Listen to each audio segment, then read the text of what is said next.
This is a recording of The Miracles of Your Mind, by Joseph Murphy.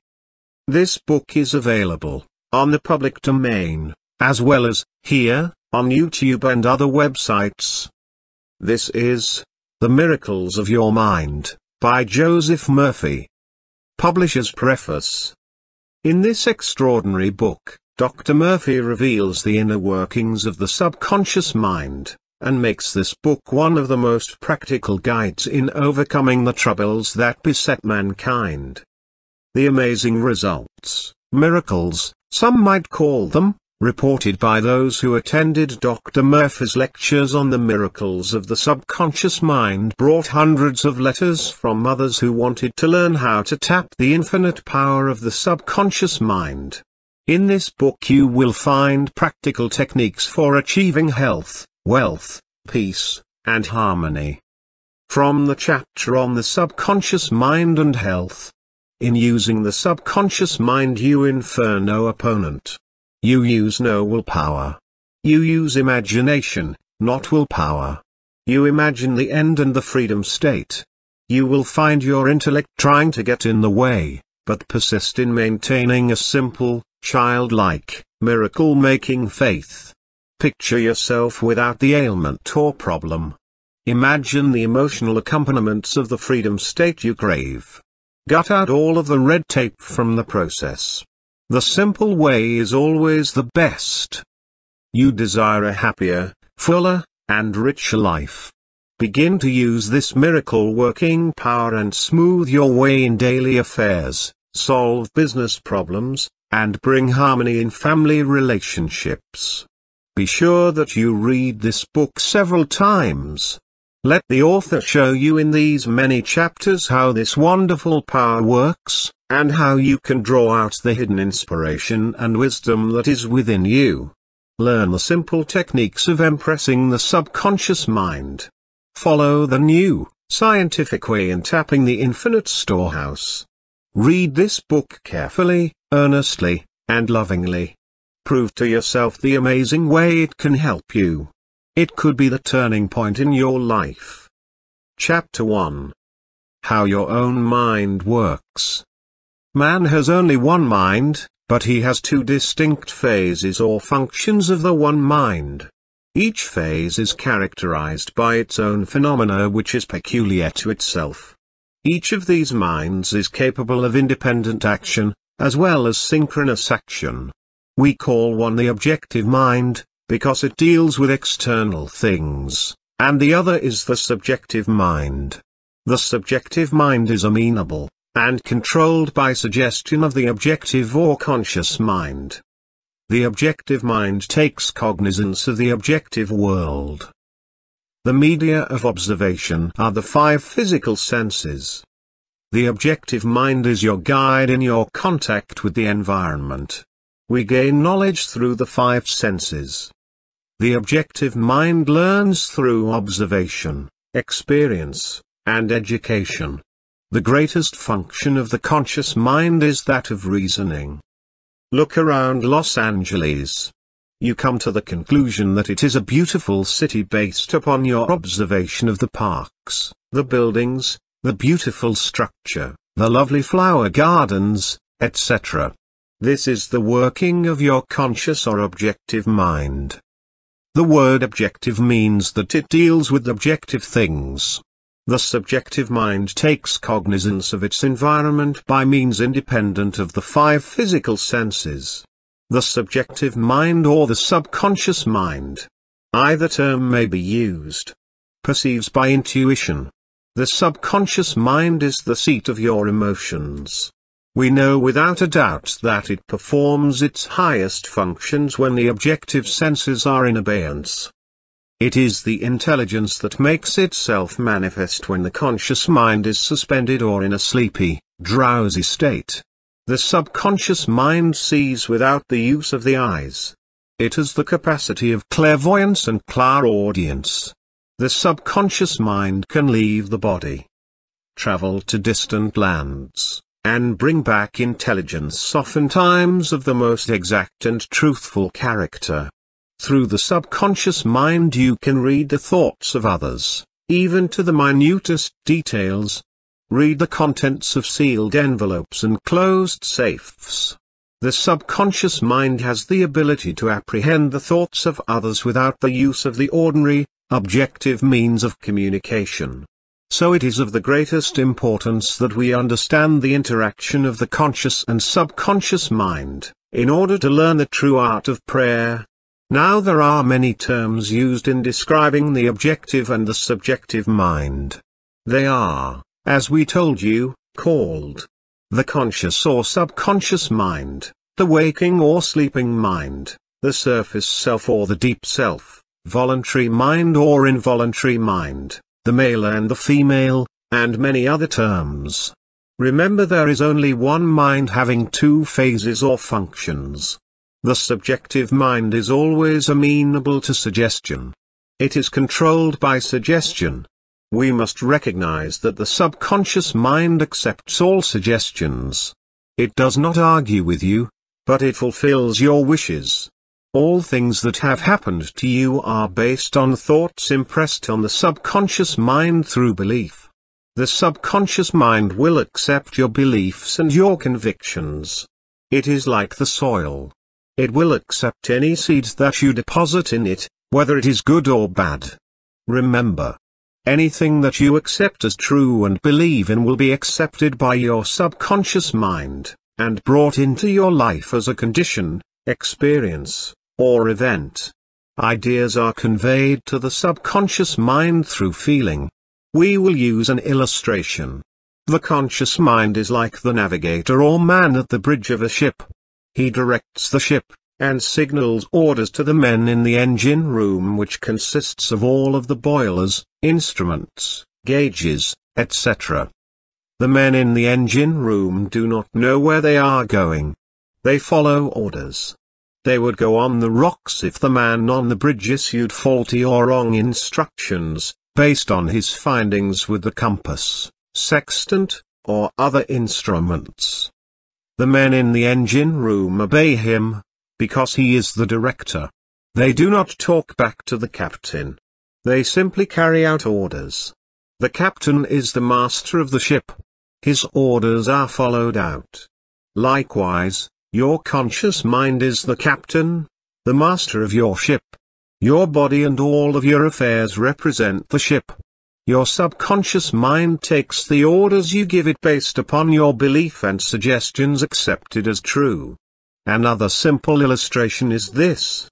When you repeatedly say to people, "I do not like mushrooms," then the time comes for you to be served mushrooms, you get indigestion, because your subconscious mind says to you, "The boss does not like mushrooms." This is an example probably amusing to you.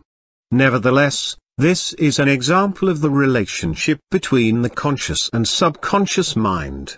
When a woman says, "I wake up at 3 o'clock if I drink coffee at night," whenever she drinks it, the subconscious mind nudges her, as if to say, "The boss wants you to stay awake tonight." The heart is called the subconscious mind in ancient allegories. The Egyptians knew that the heart was the subconscious mind, but they did not call it by that name. The Chaldeans and the Babylonians called it by different names. You can impress your subconscious mind, and your subconscious mind will express what is impressed upon it. Any idea that is emotionalized or felt as true will be accepted by your subconscious mind. If you want a healing, for example, get silent, relax, breathe easily, immobilize your attention, think of the healing power within your subconscious mind. Affirm that the organ of your body is healing now. As you do that, there must be no resentment or bitterness in your heart. You must forgive everyone. You can repeat this healing process 3 or 4 times daily. Remember that your subconscious mind made the body, and can heal it also. People are constantly affirming the healing of an organ or a part of their body. Then 10 or 15 minutes afterwards, they say, "Oh, I am getting worse. I'll never be healed. I am incurable." This mental attitude or these negative statements neutralize the previous, positive affirmation. If a surgeon operated on you, cut out your appendix, and in the next few minutes ran back and opened you up again to see how you were getting along, then a half hour later ran back and opened you up again, he would probably kill you by poisoning. You kill or prevent your healing by using negative statements. There is a subconscious mind within you. You should learn how to use it in the same manner as a man learns to use electricity. Man controls electricity with wires, tubes, and bulbs, plus his knowledge of the laws of conductivity and insulation, etc. We must learn about the tremendous power and the intelligence within us, and use it wisely. Many men are beginning to realize the true importance of the subconscious mind. In business, many men are using it to achieve success and promotion. Edison, Ford, Marconi, Einstein, and many others have used the subconscious mind. It has given to them the insight and the know-how for all of their great achievements in science, industry, and art. Research has shown that the ability to bring into action the subconscious powers has determined the success of all of the great scientific and research workers. There is a tremendous dynamo within you, and you can use it. You can also be completely released from tension and frustration. You can discover the abundant energy within you, enabling you to energize and vitalize all parts of your body. We are told, for example, that L. But Hubbard declared that his most important ideas came while he was relaxed, or working in the garden, or going for a walk. The reason being, when the conscious mind is relaxed, the subjective wisdom comes to the fore. There are oftentimes inspirational uprushes when the conscious mind is completely relaxed. How often have you wondered at night what the answer to a particular problem was, and when you turned the request over to the subconscious mind, it gave you the solution in the morning? This is the meaning of the old adage, night brings counsel.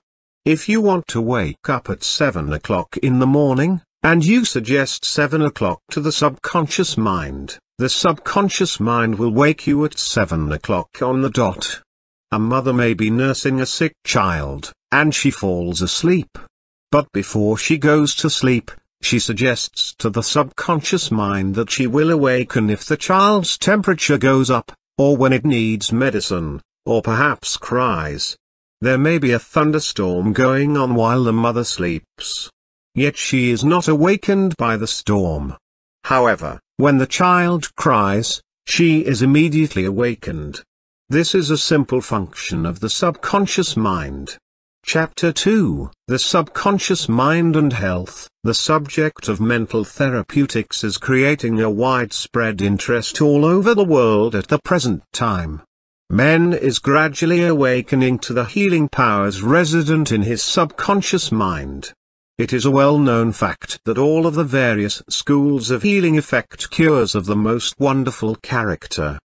The answer to all of this is that there is one universal healing principle. Namely, the subconscious mind, and one process of healing which is faith. This is why Paracelsus stated this great truth. Whether the object of your faith be real or false, you will nevertheless obtain the same effects. It is an established fact that cures have taken place in various shrines throughout the world, such as in Japan, India, Europe, and the American continent. You will find many widely differing theories, each presenting indubitable evidences of healing. Obviously, to the thinker, there must be some underlying principle common to them all. Regardless of the geographical location, or the means used, there is only one healing principle, and the process of every healing is faith. The first thing to remember is the dual nature of your mind. The subconscious mind is constantly amenable to the power of suggestion. Furthermore, the subconscious mind has complete control of the functions, conditions, and sensations of your body. I venture to believe that all of the readers of this book are familiar with the fact that the symptoms of almost any disease can be induced in hypnotic subjects by suggestion.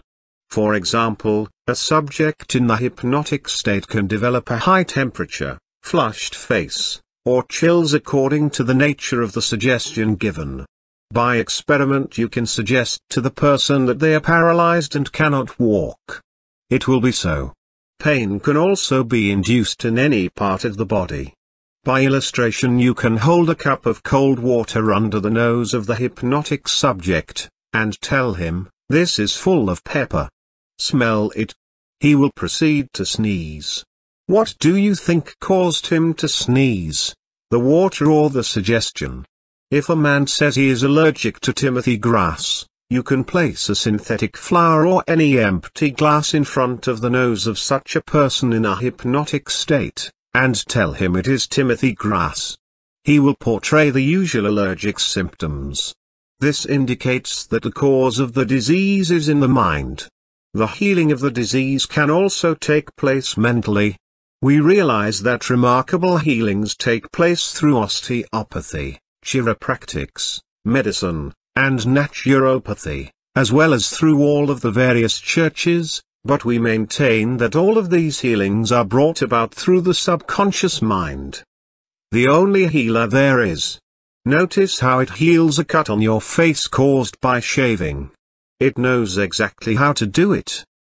The doctor dresses the wound. He says, nature heals it. Nature refers to natural law, the law of the subconscious mind, or self-preservation, which is the function of the subconscious mind. The instinct of self-preservation is the first law of nature. Your strongest instinct is the most potent of all autosuggestions. You have just learned that you can induce disease in your own body, or that of another through suggestion, in defiance of your natural instincts. It is perfectly natural and obvious that suggestions in harmony with instinctive autosuggestion would have greater power. It is easier to maintain and restore health, than it is to bring about sickness in the body. The faith that brings about healing is a certain mental attitude, a way of thinking, an inner certitude, an expectancy of the best. In the healing of the body it is, of course, desirable to secure concurrent faith of both the conscious and subconscious mind. However, it is not essential if the person will enter into a state of passivity and receptivity by relaxing the mind and the body, and getting into a sleepy state. I have known people who have completely denied matter and their bodies. Yet they received marvelous healings. I have known others who said the world was real, that matter was real, and that their bodies were real. They, likewise, have had wonderful healings. The point is that any method, technique, or process you may use which will bring about a change in the mind or a new mental atmosphere is legitimate. Results will follow. Healing is due to a changed mental attitude, or to a transformation of the mind. Paracelsus said, whether the object of your faith be true or false, you will nevertheless obtain the same effects. Thus if you believe in the bones of saints to heal, or if you believe in the healing power of certain waters, you will get results, because of the powerful suggestion given to your subconscious mind. It is the latter that does the healing. The witch doctor with his incantations heals by faith also. Any method which causes you to move from fear and worry to faith and expectancy will heal. True, scientific, mental healing is brought about by the combined function of the conscious and subconscious mind scientifically directed. The man who denies the ulcer on his hand, though he has one, who even denies his body, and who says all that is visible and tangible has no real existence may get a healing. All of this would be absurd to you. The question arises, how does the man get a healing when he protests against such statements claiming they insult his intelligence? The reason is very obvious when you know how the subconscious mind works. The man is asked to relax his mind and body, to get into a quiet, passive, receptive state. Then the objective senses are partially suspended and in abeyance. He is in a sleepy state, and the subconscious mind is amenable to suggestion. The practitioner then suggests wonderful words of perfect health which enter his subconscious mind. The client finds immense relief and perhaps a complete healing. The practitioner is not handicapped by antagonistic auto-suggestions of the patient arising from objective doubt of the power of the healer or the correctness of the theory. In the sleepy, drowsy state of the conscious mind, resistance is reduced to a minimum. Hence results follow. There are a great number who claim that because their theory produces results, it is, therefore, the correct one. This, as explained in this chapter, cannot be true. You know there are all types of healing. Mesmer and others healed by claiming they were sending forth a certain magnetic fluid. Other men came along and said all of this was nonsense, that the healing was due to suggestion. All of these groups, such as psychiatrists, psychologists, osteopaths, chiropractors, physicians, and all churches are using the one universal, healing power resident in the subconscious mind. Each may proclaim the healings are due to their theory. The process of all healing is a definite, positive, mental attitude, an inner certitude, or a way of thinking called faith. Healing is due to a confident expectancy which acts as a powerful suggestion to the subconscious mind, releasing its healing potency. One man does not heal by a different power than another. It is true he may have his own theory and method. There is only one process of healing, and that is faith. There is only one healing power, namely, your subconscious mind. Select the theory and method which you prefer. You can rest assured, if you have the faith, you shall get results. In the Los Angeles Examiner some time ago, John McDowell described tests being conducted in prayer therapy at Redlands University under the title, Psychosomatic Tests Bear Prayer's Power. He writes as follows. Dr. William R. Parker, 37-year-old director of the clinic, today revealed for the first time that early results of prayer therapy in a group of 20 arthritic, tubercular, ulcer, and speech impediment patients have been favorable. These patients, who agreed to practice prayer therapy in addition to the university clinic's regular group psychological therapy, have been making greater progress than the clinic's regular patients, Dr. Parker said. For example, a stomach ulcer patient, relying solely on prayer and group therapy, has reported that, for the last 3 weeks, all symptoms of his ailment have disappeared. A Redlands University professor, afflicted most of his life with a severe case of stuttering which years of various treatments failed to correct, today has no trace of speech impediment after 6 months of prayer therapy. Another teacher, forced into retirement a year ago because of tuberculosis, is now back at his teaching job, apparently cured. This man's doctor, a tuberculosis specialist, recently gave him a sputum test, Dr. Parker said. The test turned up negative, and the doctor was certain a mistake had been made. He immediately made another test, and that was negative, too. Dr. Parker, a doctor of psychology, not medicine, stresses that prayer therapy is no quackish miracle cure-all, but a scientific approach to prayer and its effect on the subconscious mind. The subconscious mind, in the eyes of the still pioneering psychosomatic medicine world, is the fountainhead of many of mankind's afflictions, including arthritis, asthma, hay fever, multiple sclerosis, tuberculosis, ulcers, and high blood pressure. The psychosomatic theory, hotly disputed by the medical profession, is that such ailments start as functional disorders in the subconscious and develop into organic disease, which doctors treat by attacking the symptoms rather than the cause. Prayer therapy, according to Dr. Parker, is a psychosomatic attempt to attack the causes of these disorders in the subconscious.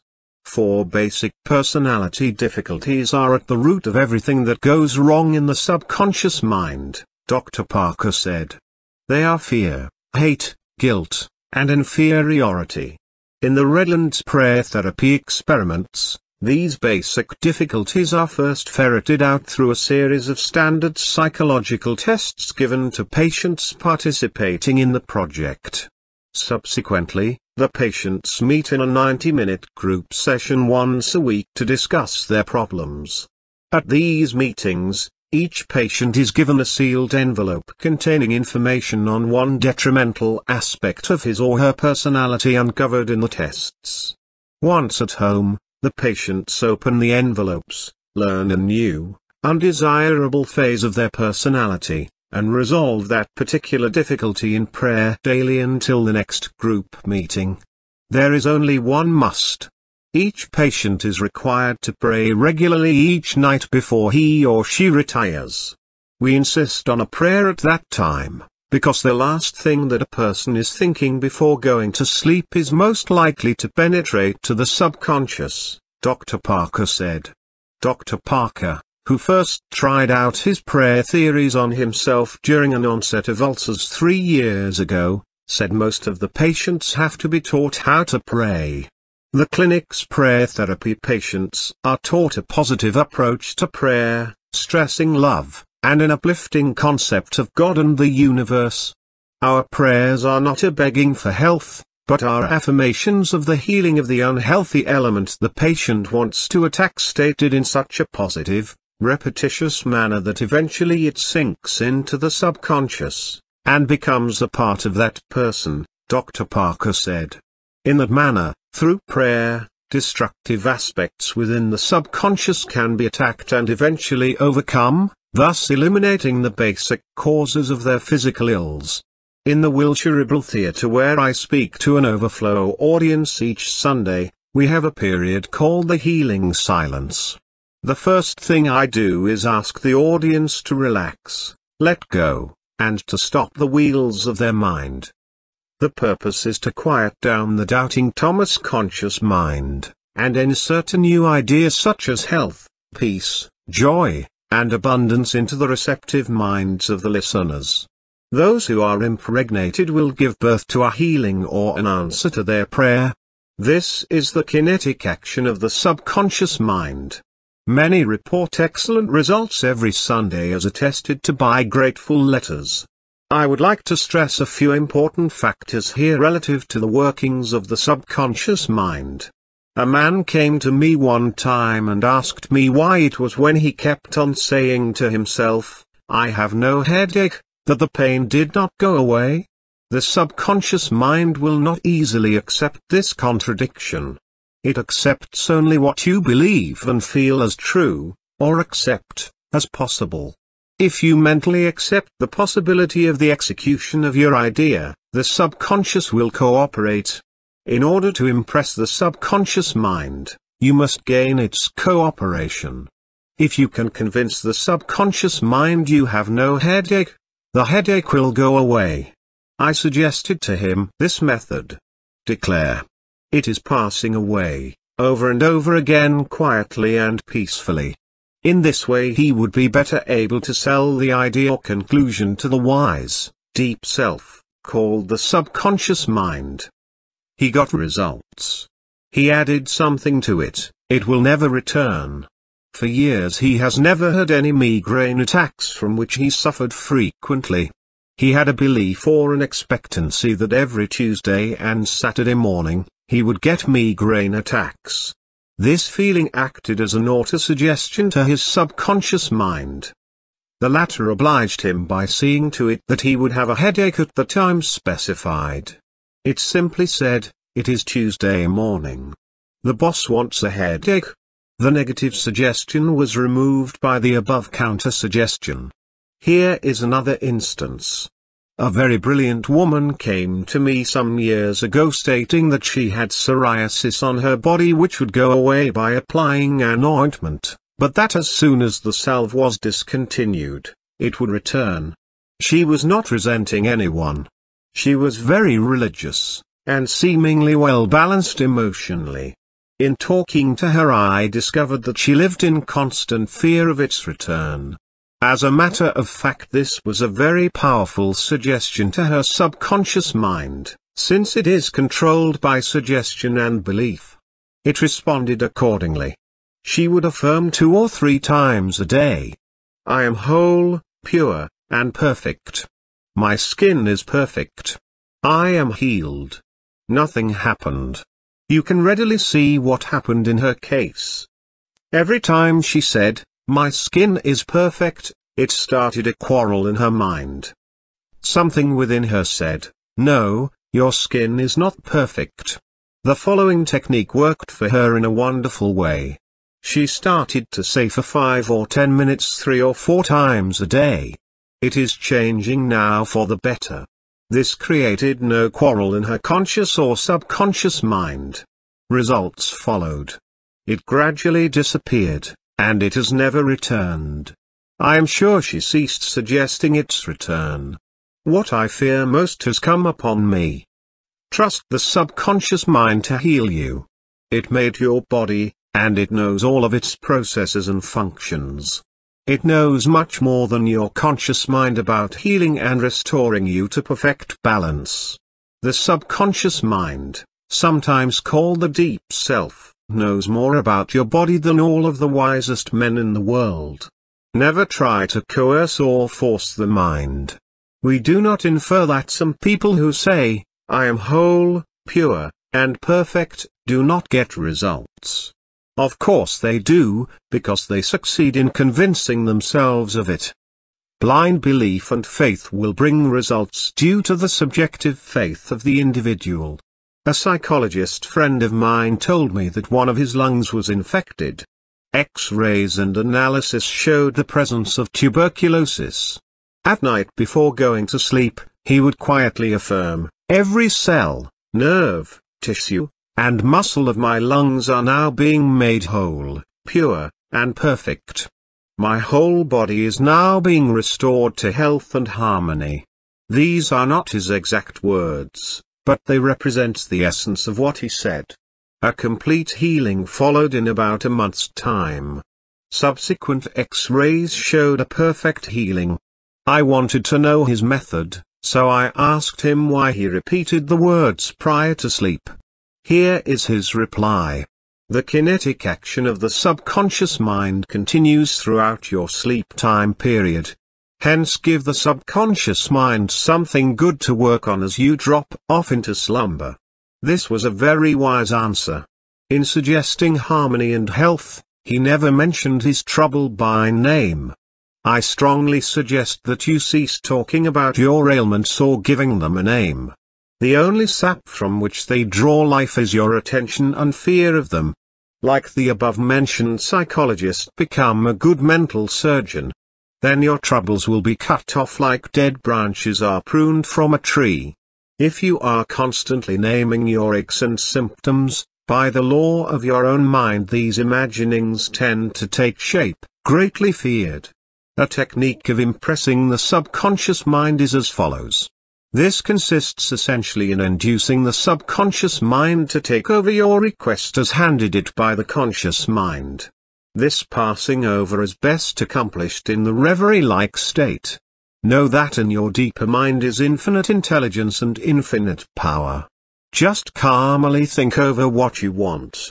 See it coming into fuller fruition from this moment forward. Be like the little girl who had a very bad cough and sore throat. She declared firmly and repeatedly, "It is passing away now. It is passing away now." It passed away in about an hour. Use this technique with complete simplicity and naivete. In using the subconscious mind you infer no opponent. You use no willpower. You use imagination, not willpower. You imagine the end and the freedom state. You will find your intellect trying to get in the way, but persist in maintaining a simple, childlike, miracle-making faith. Picture yourself without the ailment or problem. Imagine the emotional accompaniments of the freedom state you crave. Cut out all red tape from the process. The simple way is always the best. Remember that your body possesses an organic mechanism reflecting the interplay of the conscious and subconscious mind, viz. the voluntary cerebrospinal nervous system and the involuntary nervous system. These two systems may work separately or synchronously. The vagus nerve connects the two systems in the body.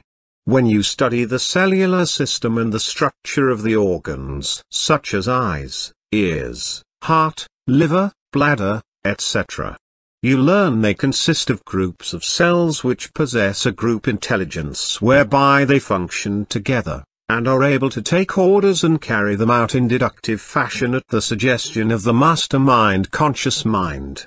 This is why the group intelligence of the lungs responded to the constructive, positive suggestions of the psychologists previously mentioned in this chapter. In this book our purpose is to remove the mystery of the workings of the mind, in order to know better its modus operandi. In the relaxed state the subjective mind comes to the surface, and begins to work on the correct patterns suggested by the healer. The kinetic action of the mind comes into play by way of the vagus nerve. Between sleeping and the waking state the mind breaks through from its material thraldom and the limitations of time and space, and asserts its innate freedom. Dr. Evans, a student of Quimby, was able to suspend the conscious mind, and by an interior illumination, attended with no loss of consciousness of external surroundings, was able to diagnose disease. Clairvoyance is one of the powers of the subconscious mind which enabled Quimby, Dr. Evans, and many others to clearly see the internal structure of man, the nature and extent of the disease, plus the cause behind it. This proved a great aid in their healing of patients. The explanation of the mental and emotional cause of their ailments was the solution in most cases. The usual procedure is as follows. 1. Take a look at the problem. 2. Then turn to the solution or way out known only to the subconscious mind. 3. Rest in a sense of deep conviction that it is done. Do not weaken your treatment by saying, "I hope so," or "it will be better." The cellular setup of your body will follow faithfully and honestly whatever blueprint the conscious mind hands over to them via the subconscious, sometimes called subjective, or involuntary mind. Your feeling about the work to be done is the boss. Know that health is yours. Harmony is yours. Become intelligent by becoming a vehicle for the infinite, healing power of the subconscious mind. The reasons of failure are lack of confidence and too much effort. Suggest to the subconscious mind to the point of conviction. Then relax. Get yourself off of your hands. Say to conditions and circumstances, "This, too, shall pass." Through relaxation you impress the subconscious mind, enabling the kinetic energy behind the idea to take over, and bring it into concrete realization. A careful study of the single-celled organism shows us what goes on in our complex body. Though the monocellular organism has no organs, it still gives evidence of mind action and reaction performing the basic functions of movement, alimentation, assimilation, and elimination. Dr. Alexis Carrel's findings in heart experiments of chicks are significant, pointing to the basic finding that life functions despite the lack of complete, organistic equipment. The body of man portrays the workings of his inner mind. Our real powers are resident in the subconscious mind. No one knows all of the workings of the subconscious mind, for it is infinite in its scope. We learn what we can about how it works. Then we use it accordingly. People say there is an intelligence which will take care of the body if we let it alone. This is true, but the difficulty is that the conscious mind always interferes with its five-sense evidence based on outer appearances, leading to the sway of false beliefs, fears, and mere opinion. When fear, false beliefs, and negative patterns are made to register in the subconscious mind through psychological, emotional conditioning, There is no other course open to the subconscious mind except to act on the blueprint specification offered to it. The subjective self within you works continuously for the general good, reflecting an innate principle of harmony behind all things. Study the works of Edison, Carver, Einstein, and many others who without too much outer education knew how to tap the subconscious mind for its manifold treasures. Have a reason for the faith in you. You cannot get very far if you do not believe in what you do not see. I do not see love, but I feel it. I do not see beauty, I see it manifested. Subjective faith is often greater in the puny body of a garret-loving poet than in the stronger frame of a prize fighter. Our greatest failing is a lack of confidence in the powers of the subconscious mind. Get acquainted with your inner powers. Of what use is it to know in principle that you are perfect if you cannot bring it out? Self-realization, plus feeling, is the only key to healing. To get results is no proof your method is scientific or sound. I knew a man who was told to wave a rabbit's foot around his head 7 times, and a big wart would fall off. He believed it, and the result followed. The rabbit's foot had nothing to do with it. It was due to a law of mind. Mental acceptance and belief were the causes, and the disappearance of the wart was the effect. If you are tense and anxious, the subconscious mind will pay no attention to you in a tough situation. A house owner once remonstrated with a furnace repairman for charging $200 for fixing the boiler. The mechanic said, "I charged 5 cents for the missing bolt, and $199.95 for knowing what was wrong." Similarly, your subconscious mind is the master mechanic, the all-wise one, who knows ways and means of healing any organ of your body, as well as your affairs.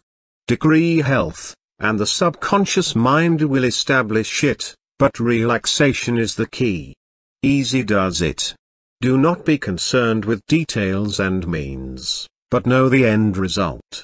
Get the feel of the happy solution of your problem, whether it is health, financial, or employment, etc.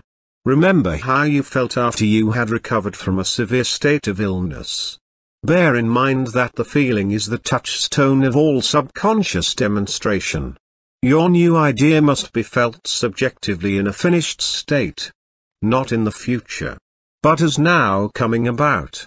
One of our students who attended our lectures on the miracles of the mind had severe eye trouble which the doctor said necessitated operation. He was instructed how to use the Nancy School technique. Take a little phrase or affirmation, easily graven on the memory, and repeat it over and over again like a lullaby. Each night this man, as he went to sleep, entered into the drowsy, meditative state, the state akin to sleep. His attention was immobilized and focused on his eye doctor. He imagined the doctor was in front of him, and he plainly heard, or imagined he heard, the doctor saying to him, "A miracle has happened." He heard this over and over again every night for perhaps 5 minutes or so before going to sleep. At the end of 3 weeks he went to the ophthalmologist who had previously examined his eyes, and he said, to this client, "This is a miracle."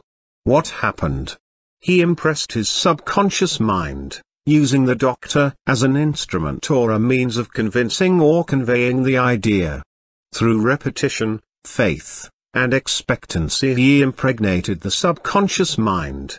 The subconscious mind made the eyes. Within it was the perfect pattern, and immediately it proceeded to heal the eyes. This is another example of the miracles of your mind. Chapter 3: The Subconscious Mind and Alcoholism. The alcoholic is mentally ill, and he needs a mental overhauling. The problem drinker, the compulsive drinker, or the habitual drinker does not drink normally. The problem drinker is the chronic alcoholic. He drinks for days, weeks, and even months at a time. The alcoholic says that a passion seizes him periodically to drink. He is a victim of a habit, Because the acts leading to intoxication have been repeated so often, he has established a subjective pattern in his subconscious mind. Because the alcoholic has already yielded to his craving, he fears that he will yield once more. This contributes to his repeated falls due to the suggestions given to his subconscious mind. It is his imagination which causes the alcoholic to return to drinking intermittently. The images which have been impressed on his subconscious mind begin to bear fruit. He imagines a drinking bout in which glasses are filled and drained. Then he imagines the following sense of ease and enjoyment, a feeling of relaxation. If he lets his imagination run wild, he will go to the bar or buy a bottle. The drinker uses effort and willpower to overcome the habit, or cause, as he calls it. The more effort or willpower he uses, the more hopelessly engulfed does he become in the quicksand. Effort is invariably self-defeated, eventuating always in the opposite of what is desired. The reason for this is obvious. The suggestion of powerlessness to overcome the habit dominates his mind. The subconscious mind is always controlled by the dominant idea. The subconscious mind will accept the strongest of two contradictory propositions. The effortless way is the best. The first drink starts the alcoholic off. This is due to a subconscious tendency or urge established through habit. There is a law of reversed effort which was explained by the French School of Therapeutics in 1910. It means this. When your desire and your imagination are in conflict, the imagination invariably gains the day. For example, you will hear an alcoholic say, "I took a lot of pains, I tried so hard, I forced myself, I used all the willpower I had, etc." He has to be made to realize that herein lies his error. Then he begins to conquer the habit. If, for example, you were asked to walk a plank on the floor, you would do so without question. Now suppose the same plank were placed 20 feet up in the air between two walls. Would you walk it? Your desire to walk it would be counteracted by your imagination. Your fear of falling. The dominant idea would conquer. Your desire, will, or effort to walk would be reversed, and the dominant idea of failure would be reinforced. If a man says, "I want to give up alcohol, but I cannot," he may wish to give it up, but the harder he tries, the less he is able. Never try to compel the subconscious mind to accept your idea by exercising willpower. Such attempts are doomed to failure. The subconscious mind accepts the dominant of two contradictory statements. It is like the man who is poverty-stricken saying, "I am wealthy." In most instances his statement makes him poorer. The simple reason for this is that his belief in poverty is much greater than his belief in abundance, so he is suggesting more lack to himself each time he makes the statement. This illustrates the law of reversed effort. In other words, the opposite result from that which was intended follows. In using the subconscious to heal alcoholism, you must engage its cooperation. The subconscious mind will accept your feeling, your belief, or your conviction. The alcoholic avoids the conflict which arises in his mind by using the sleeping technique. By entering into a sleepy, drowsy state, effort is reduced to a minimum. The conscious mind is submerged to a great extent when in a sleepy state. The best time to impregnate the subconscious mind, as the French school pointed out in 1910, is prior to sleep. The reason for this is that the highest degree of outcropping of the subconscious occurs just prior to sleep and just after we awaken. In this state, the negative thoughts which tend to neutralize your desire and so prevent acceptance by the subconscious no longer present themselves. Here is a simple method a chronic alcoholic for 40 years used. I wrote this out for him. Assume a comfortable posture, relax your body, and be still. Get into a sleepy state, and in that sleepy state say quietly, over and over again as a lullaby, I am completely free from this habit. Sobriety and peace of mind reign supreme. Repeat the above slowly, quietly, and lovingly for 5 or 10 minutes night and morning. At the end of 3 weeks he lost all desire to drink. Each time he repeated the above statement, its emotional value became greater. When the urge came, he repeated the above formula out loud to himself. By this means he induced the subconscious to accept his idea and a healing followed. I remember treating an alcoholic in Rochester, New York, some years ago. He said to me, I had not had a drop in 6 months, and I was congratulating myself. All my friends were patting me on the back, telling me what wonderful willpower I had.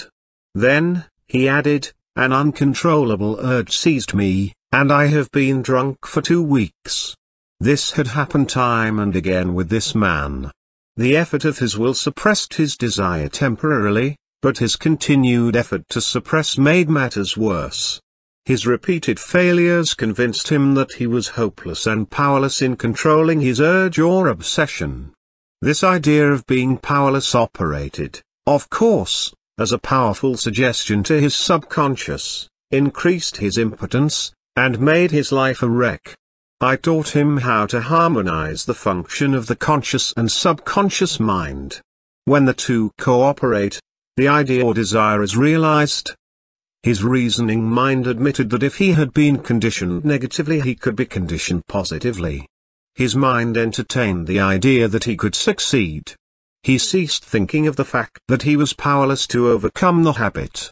Moreover, he understood clearly that there was no obstacle to his healing other than his own thought.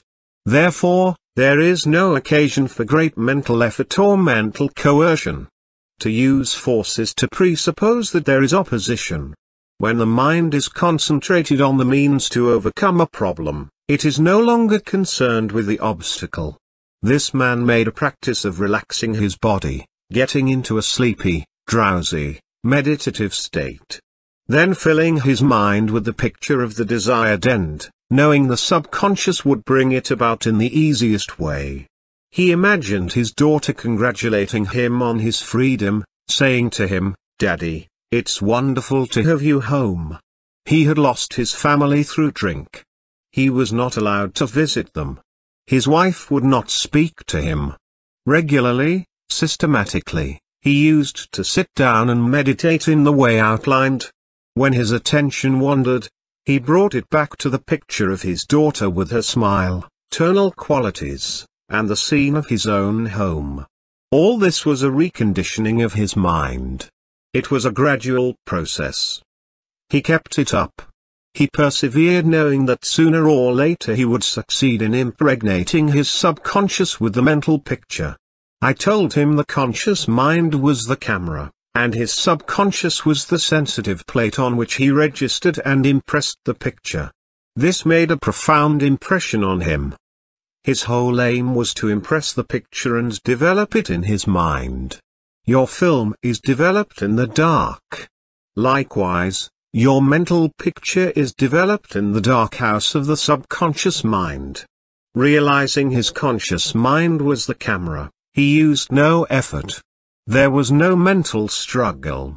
He quietly adjusted his thought, and focused all his attention on the scene before him. He became absorbed in its reality, somewhat like a sponge absorbing water. It's a sort of mental absorption whereby you are completely identified with the picture. Sometimes you are so engrossed or absorbed in reading a newspaper article, you can't hear a loved one speak to you. He got into this mental atmosphere, repeated it frequently, and knew a healing would follow. When the temptation to drink came, he knew it was his imagination taking him back to the drinking bout, so he would switch off that scene, cut the film, so to speak, and see his daughter, feel her embrace, and hear her voice. The secret of his success was that he confidently expected to experience the picture he was developing in his mind. You are a ship, and thought is your helm. Change the direction of the helm, your thought. As a result, you changed the direction of your ship. Get acquainted now with that infinite reservoir of strength and healing power within you, which is the subconscious mind. If you are an alcoholic, admit it. Do not dodge the issue. Many people remain alcoholics because they refuse to admit it. Your disease is an instability, an inner fear. You are refusing to face life, and so you try to escape your responsibilities through the bottle.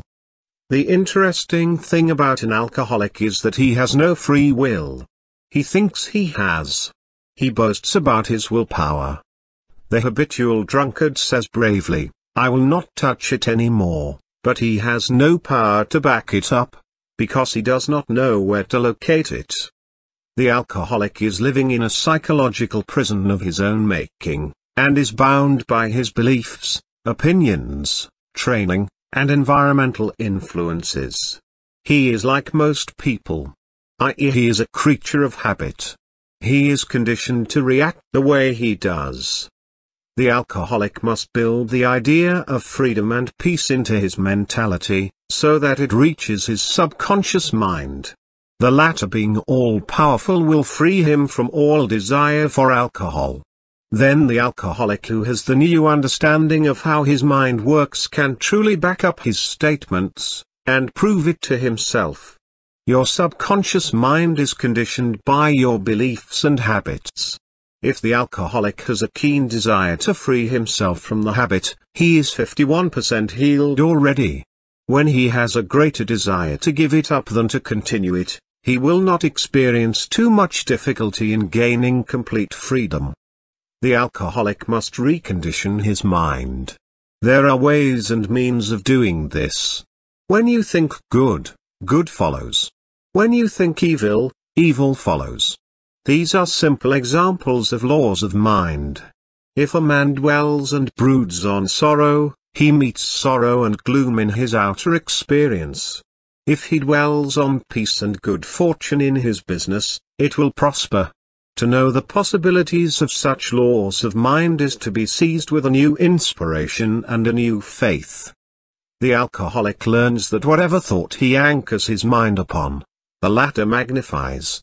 If the alcoholic engages his mind on the concept of freedom from the habit and peace of mind, and if he keeps focused on this new direction of his attention, he generates feelings and emotions which gradually emotionalize the concept of freedom and peace. Whatever idea is emotionalized is accepted by the subconscious mind, and brought to pass. The alcoholic must realize that something good can come out of his suffering. He has not suffered in vain. However, what good is it to continue to suffer? To continue as an alcoholic is only to bring about mental and physical deterioration and decay. Begin to say no to the urge now. Realize that the power in your subconscious mind is backing you up. Even though you may be seized with melancholia and the shakes, begin to imagine the joy and freedom that is in store for you. This is the law of substitution. Your imagination took an peace of mind. You will suffer a little bit, you to the bottle. Let it take you now to freedom, but it is for a constructive purpose. You will bear it like the mother in the pangs of childbirth, and you will, likewise, bring forth a child of the mind. Your subconscious mind will give birth to sobriety. Your thinking controls you, whether you know it or not. You are now fully aware of the fact that your subconscious mind accepts without question the thoughts you impress upon it. You can now begin to control your life. To discipline your mind means to think constructively and harmoniously. One time I read an article about Goethe. He was wont to hold imaginary, mental conversations with friends. For example, he would get still and quiet and imagine one of his friends answering him in the way he wanted, with characteristic gestures and tone of voice. He solved many of his problems that way. So can you. Many have asked me about their reason or cause for drinking to excess. There are, of course, many reasons. It may be that a man is resenting his wife, or his job, or his employer. Maybe he is jealous, or he has an inferiority or rejection complex. I have discovered in treating alcoholics that there is nearly always a deep sense of guilt. I am now thinking of a married man, with 4 children, supporting and secretly living with another woman during his business trips. He was ill, nervous, irritable, cantankerous, and could not sleep without drugs. He had pains in numerous organs of his body which doctors could not diagnose. He was a confirmed alcoholic when I saw him. The reason for his periodic sprees was a deep unconscious sense of guilt. He had violated the ancient code and this troubled him. The religious creed he was brought up on was deeply lodged in his subconscious mind. He drank excessively to heal the wound of guilt. Some take morphine and codeine for severe pains. He was taking alcohol for the pain or wound of the mind. It is the old story of adding fuel to the fire. He listened to the explanation of how his mind worked. He faced his problem, looked at it, and gave up his dual role. He knew that his drinking was an unconscious attempt to escape. The hidden cause lodged in the subconscious had to be eradicated. Then the healing followed. When he began to look at his problem in the light of reason, it was dissipated. He began to use this treatment 3 or 4 times a day. My mind is full of peace, poise, balance, and equilibrium. The infinite power lies stretched in smiling repose within me. I am not afraid of anything in the past, the present, or the future. Infinite intelligence leads, guides, and directs me in all ways. I now meet every situation with faith, poise, calmness, and confidence. I am now completely free from the habit. My mind is full of inner peace, freedom, and joy. I forgive myself. Then I am forgiven. Peace, sobriety, and confidence reign supreme in my mind. He repeated this frequently, knowing what he was doing, and why he was doing it. Knowing what he was doing gave him the necessary faith and confidence. I explained to him that as he said these statements out loud, slowly, lovingly, and meaningfully, they would gradually sink down into his subconscious. Like seeds, they would grow after their kind. I explained to him that his subconscious mind was like a garden. By planting lovely seeds he would reap a wonderful harvest. It is the nature of an apple seed to bring forth an apple tree. These truths which he concentrated on went in through his eyes. His ears heard the sound. The healing vibration of these words reached his subconscious mind, and obliterated all the negative mental patterns which caused all the trouble. Light dispels darkness. The positive thought destroys the negative. He became a transformed man within a month. Of course, as you know, people will give you all manner of excuses or alibis as to why they drink. They may blame their drinking on some tragedy in the home, some crisis in their life, lack of money, or education. The real reason is negative thinking, which has brought about an emotional maladjustment. As a man thinketh in his heart, so is he. The word heart is an ancient word meaning the subconscious mind. In simple language it is saying, as you think and feel, so are you in all departments of your life. Emerson said, a man is what he thinks all day long. This is the answer and the whole story. The cause is in yourself, in your habitual thinking, your mental attitude, and reaction to life. The alcoholic addict is really seeking to escape some sense of bondage or some subconscious restriction. In other words, the alcoholic lacks confidence and poise. I told a woman one time not to give any more money to her son as he spent it all on drink. I said, you are only contributing to his delinquency. Oh, she said, he kneels down, kisses the Bible, and swears he will never touch another drop. I believe him. Then I give him the money. He seems so penitent, remorseful, and so full of condemnation of himself for the way he acted, that I think he means it. I explained to her that these were idle statements on the part of her son and really meant nothing. Under no circumstances should she give him any more money. I spent some time with her explaining that the boy had no free will, but was just boasting about his willpower to give up drinking. His statements and oaths that he would never touch it anymore were meaningless, as he had no power to back them up. In other words, he did not know where the power was, nor how to locate it. She brought him to see me. He came rather reluctantly, making the usual statement that he was not an alcoholic. I told him to stop this nonsense. Admit it openly, and not dodge it. That is the first step in healing. Many remain alcoholics, because they refuse to admit they are. This boy was condemning himself, saying, "I suppose I'm no good."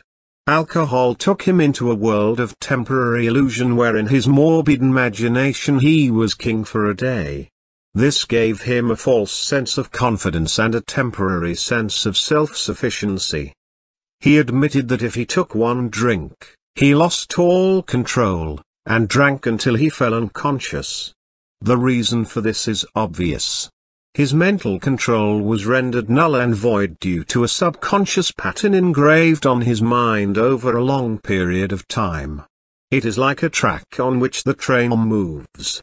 He had established a mental track in his mind on which ran images of drinking bouts, of glasses filled, images associated with feeling of enjoyment and success. The minute this confirmed drunkard took a drink, that was a suggestion for another and another until he fell unconscious. He had subjectified a belief in the necessity of alcohol. The law of the subconscious being that of compulsion. The moment he took one, he was compelled to take another. This young man said what all alcoholics say: "If I don't take the first drink, I'm all right, but the minute I take the first, I lose control." The reason is that the one drink brings on an outcropping of the subconscious mind which, in the case of the alcoholic, due to long habit and conditioning, says to him, "Have another. Have another." His subconscious belief and fear is his governor, and controls his conduct and actions. Man is bound by his beliefs, opinions, training, and environmental influences. He is conditioned to react the way he does. Life is forever seeking to express itself through man. The desire for true place, peace of mind, abundance, and security are cosmic urges within all men. There is a law of mind which, when understood, enables man to realize his cherished desires. The cause of all confusion, strife, and problems in the world is man's failure to realize his heart's desires. Show man the powers of his own subconscious mind. Tell him that if he will imagine the end, feel it subjectively, and remain faithful to his ideal, the subconscious will bring it to pass. People who try and stifle desire have really an unconscious impulse toward self-destruction or self-oblivion. When man begins to believe in a power greater than himself lodged in his own unconscious depths, he is on the way to health, happiness, and peace of mind. There is nothing new about the following technique. It is as old as man. The most ancient wisdom available said, "As a man imagines and feels, so is he." The first step. Get still. Quiet the wheels of the mind. Enter into a sleepy, drowsy state. In this relaxed, peaceful, receptive state you are preparing for the second step. The second step. Take a brief phrase which can readily be graven on the memory, and repeat it over and over again as a lullaby. Nancy School technique. Use the phrase, "Sobriety and peace of mind are mine now, and I give thanks." To prevent the mind from wandering, repeat it aloud or sketch its pronunciation with lips and tongue as you say it mentally. This helps its entry into the subconscious mind. Do this for 5 minutes or more. You will find a deep emotional response from the subconscious. It is wonderful. The third step. Just before going to sleep, Practice what Goethe used to do. Imagine a friend, a loved one in front of you. Your eyes are closed. You are relaxed and at peace. The loved one is subjectively present and is saying to you, "Congratulations." You see the smile. You hear the voice. You touch the hand and the face. It's all so real and vivid. The word congratulations implies complete freedom. Hear it, over and over again, until you get the reaction which satisfies. The above technique is sound, psychological procedure, and is an excellent means of conveying an idea to the subconscious mind. You know you will go where your vision is. The wishful thinker is a man who does not believe in the possibility of the execution of his idea or desires. He is the daydreamer. The scientific thinker imagines the end, the victory. He sees fulfillment and accomplishment, and maintains his faith every step of the way, knowing that having imagined and felt the end, he has willed the means to the realization of the end. When fear knocks at your door, when doubt, worry, and anxiety cross your mind, behold your vision. Trust it, believe in it, and an almighty power will be generated by your subconscious, giving you full confidence and strength. Keep on keeping on until the day breaks and the shadows flee away. Chapter 4: The Subconscious Mind and Wealth. The trouble with most people is that they have no invisible means of support when business falls away, or the stock market drops, or they lose their investments. They seem helpless.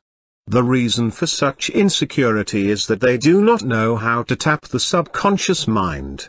They are unacquainted with the inexhaustible storehouse within. A man with a poverty-type mind finds himself in poverty-stricken conditions. Another man with a mind filled with ideas of wealth is surrounded with everything he needs. It was never intended that man should lead a life of indigence. You can be wealthy, have everything you need, and plenty to spare. Your words have power to cleanse your mind of wrong ideas, and to instill right ideas in their place. I have talked to many people during the past 35 years. Their usual complaint is, "I have said for weeks and months that I am wealthy. I am prosperous, and nothing has happened." I discovered that when they said, "I am prosperous, I am wealthy," they felt within that they were lying to themselves. One man told me, "I have affirmed until I am tired that I am prosperous. Things are now worse." I knew when I made the statement, that it was obviously not true. His statements and those of the others were rejected by the conscious mind, and the very opposite of what they affirmed and claimed was made manifest. Autosuggestion succeeds best when it is specific, and it does not produce a mental conflict or argument. Hence the statements made by this man made matters worse, because they suggested his lack. The subconscious accepts only your convictions and beliefs, not just words or statements. The dominant idea or belief is always accepted by the subconscious mind. The following is a way to overcome this conflict for those who have this difficulty. Make this practical statement frequently, particularly prior to sleep. By day and by night I am being prospered in all of my interests. This will not arouse any argument, because it does not contradict the subconscious mind's impression of financial lack. I suggested to one businessman whose sales were very low, and he was greatly worried, that he sit down in his office, get quiet, and repeat this statement over and over again. My sales are improving every day. I am advancing, progressing, and getting wealthier every day. This statement engaged the cooperation of the conscious and subconscious mind. Results followed.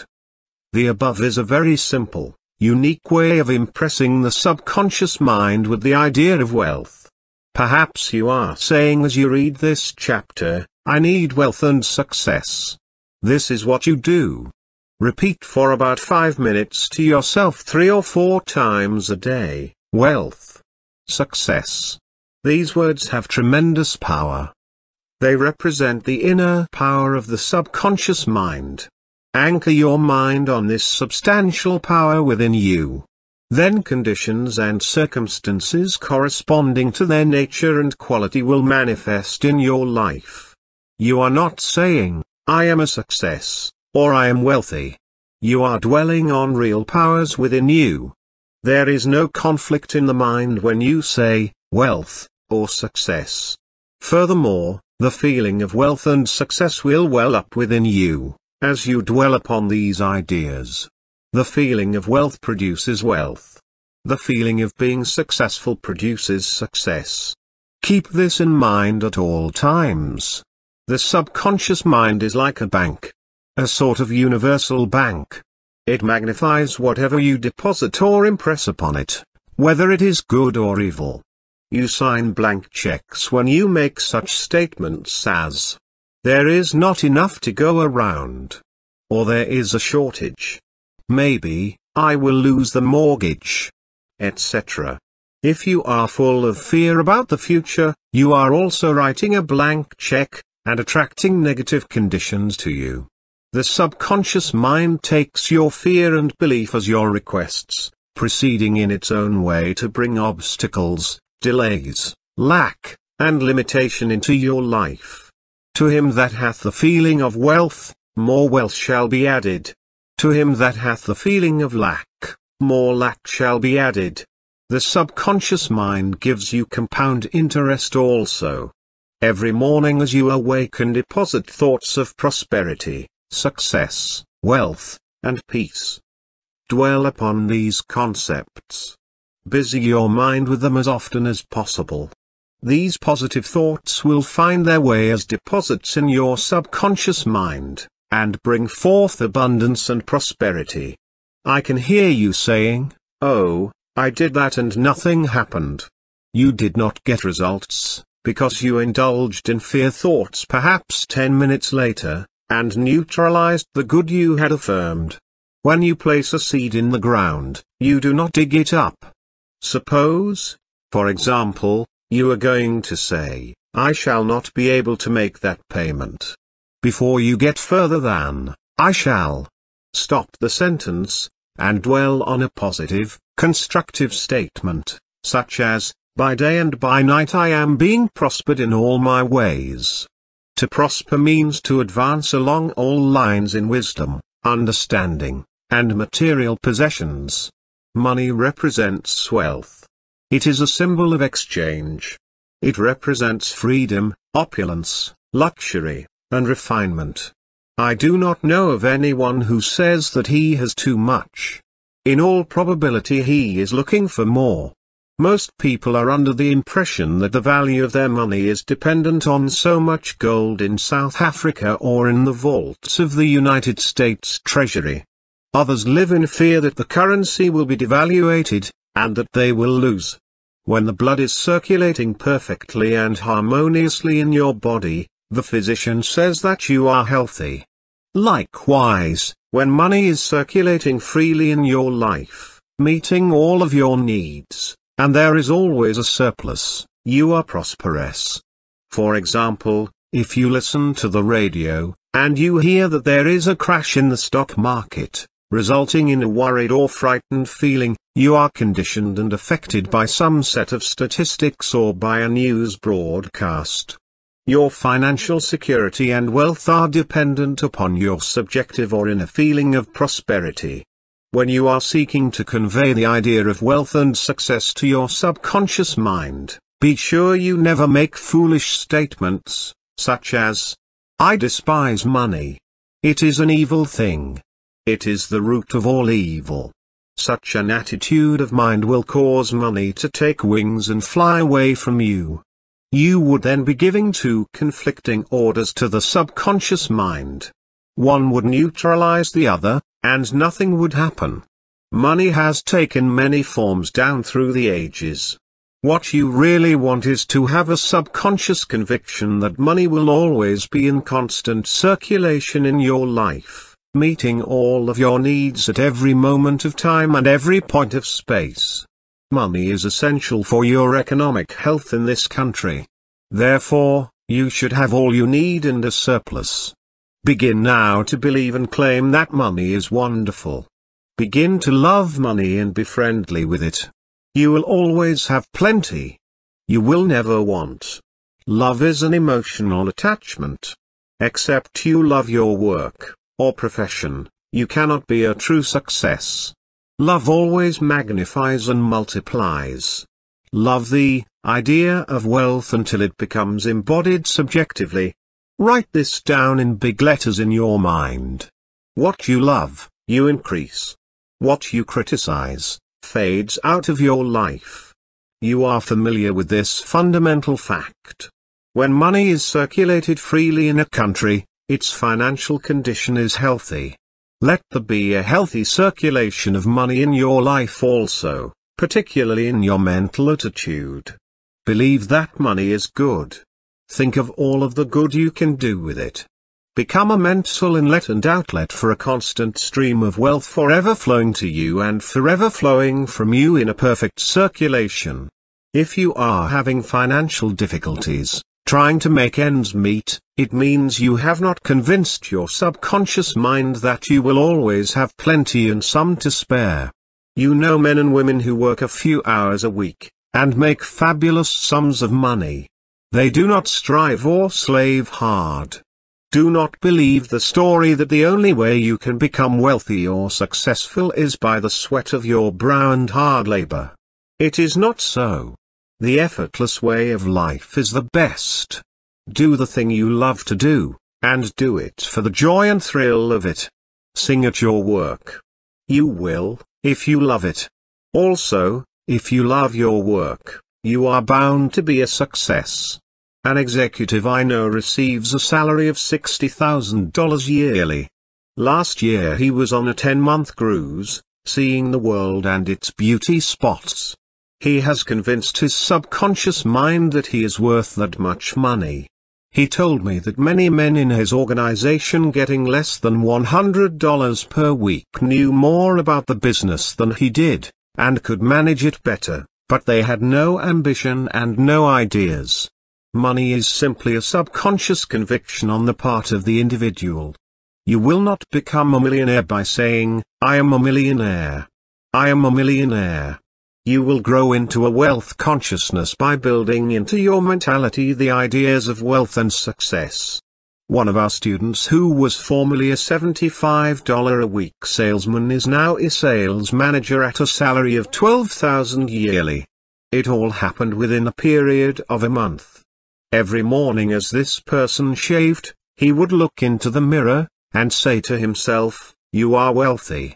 You are a big success." This went on for weeks. In about 8 weeks he was suddenly promoted over the heads of 80 other salesmen. While shaving, you are relaxed. As previously outlined, you can convey an idea to the subconscious mind by repeating it again and again at intervals with faith and a joyous expectancy. Here is a question frequently asked in our large and enthusiastic classes held at the Wilshire Theatre. If I need a certain amount, such as $1,000, should I just concentrate on that? You could do that, and it would work.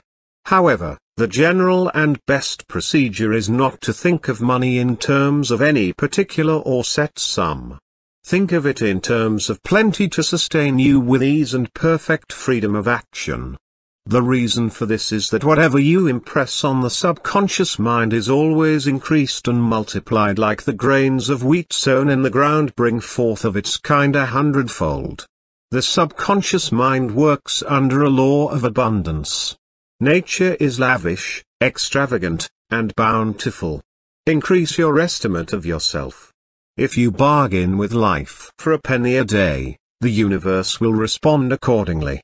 Many people have a keen desire for more money, but they have a subconscious pattern of $75 a week. Therefore, that is what they demonstrate. Whereas they could demonstrate much more. Here is a simple technique for you to increase your consciousness of wealth. Use these statements several times a day. I like money. I love it. I use it wisely, constructively. and judiciously. Money is constantly circulating in my life. I release it with joy, and it returns to me multiplied in a wonderful way. It is good and very good. This will help you get the right attitude toward money. Never criticize money by saying, "It is filthy lucre. It is bad. It is tainted." You cannot attract what you criticize. When you begin to think things through, you will realize that real wealth depends on the circulation of wonderful ideas in your mind which well up from the subconscious levels. A young detective desiring more money used the above-mentioned formula. One morning he awakened with an intense desire to write a short story based on one of his experiences. He sat down. Ideas came freely. His story was accepted. Then he wrote many others, and was paid handsomely for these articles. Wealth came to him as ideas in his own mind. Your mind, also, can reveal to you a new invention, the material for a new book, or play. Make use of your subconscious mind. One sales manager I knew used to get ideas for his promotional sales campaign when he awakened in the morning. He became the president of the company. They never had a sales manager like him. Your subconscious mind is never short of ideas. There are within it an infinite number of ideas ready to flow into your conscious mind, and appear as cash in your pocketbook in countless ways. This process will continue to go on in your mind regardless of whether the market goes up or down, or whether the pound sterling or dollar drops in value. Your wealth is never truly dependent on bonds, stocks, or money in a bank. These are really all symbols necessary and useful, of course. The point I wish to emphasize is that if you convince your subconscious mind that wealth is yours, and that plenty of money is always circulating in your life, you will always have it regardless of the form it takes. If you believe that wealth or money is dependent on your job or more hours of work, you have a limited concept. You are bound by your own beliefs. This is a world of cause and effect. If you worry and fret about money, this mood of lack will produce a greater lack of money. Your mental attitude is the cause. Less money is the effect. There is one emotion which is the cause of financial lack in the lives of many. Most people learn this fact the hard way. It is envy. For example, if you see a competitor depositing large sums of money in the bank, and you have only a meager amount to deposit, does it make you envious? The way to overcome this emotion is to say to yourself, "Isn't it wonderful? I rejoice in that man's prosperity. I wish for him greater and greater wealth." Do you know what you are doing? You are actually impressing the subconscious mind with the idea of wealth. To entertain envious thoughts is devastating, because it places you in a very negative position. Therefore, wealth flows from you, instead of to you. If you are ever annoyed or irritated by the prosperity or great wealth of another, claim immediately that you truly wish for him greater prosperity in every possible way. This will neutralize the negative thoughts in your mind, and cause a greater measure of wealth to flow to you by the law of your own subconscious mind. Maybe you know someone who is always trying to make ends meet. They seem to have a great struggle with money. Have you listened to their conversation? In many instances their conversation runs along this vein. They are constantly condemning those who have succeeded in life, and who have put their heads above the crowd. Perhaps they are saying, "Oh, that fellow has a racket. He is ruthless. He is a crook. This is why they lack." They are condemning the thing they desire and want. The reason they speak critically of their prosperous associates is because they are envious and covetous of the other's prosperity. The quickest way to cause wealth to take wings and fly away is to criticize and condemn others who have more money than you. Do you say you never had a chance?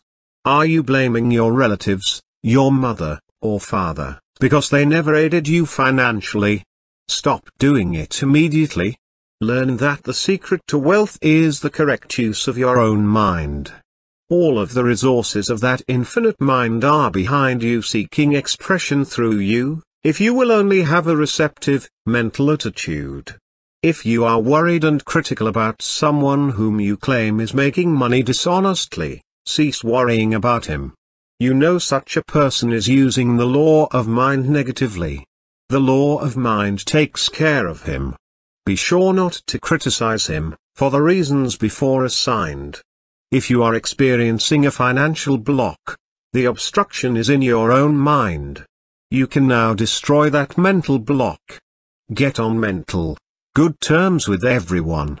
As you go to sleep tonight, practice the many techniques which we occasionally refer to. Repeat the word, wealth, quietly, easily, and feelingly. Do this over and over again as a lullaby. Lull yourself to sleep with the one word, wealth. You should be amazed at the results. Wealth should flow to you in avalanches of abundance. This is another example of the miracles of the subconscious mind. Chapter 5, How to Apply the Subconscious Mind to Marital Problems. The best time to prevent a divorce is before marriage. Ignorance of the powers within you is the cause of all of your marital trouble. Learn how to attract the right wife or husband. For instance, if you are a girl seeking a husband, do not begin to tell yourself all of the reasons why you cannot get married. Rather tell yourself all of the reasons why you can be happily married. Eradicate the word cannot from your vocabulary. He can. Who believes he can? You are now acquainted with the way the subconscious mind works. You know that whatever you impress upon it, shall be experienced in your world. Begin now to impress your subconscious mind with the qualities and characteristics you admire in a man. This is one technique. Sit down at night in your armchair. Close your eyes. Let go. Relax the body. Become very quiet, passive, and receptive. Talk to your subconscious mind, and say to it, I am now attracting a man into my experience who is honest, sincere, loyal, kind, faithful, and prosperous. He is peaceful and happy. These qualities are sinking down into my subconscious mind now. As I dwell upon these qualities, they become a part of me. I know there is an irresistible law of attraction, and that I attract to me a man according to my subconscious belief. I attract that which I feel as true in my subconscious mind. In other words, I know that according to the law, I will attract a man in accordance with my feelings, beliefs, and impressions made on my subconscious mind regarding the type of man I seek. Practice this process of impregnating your subconscious mind.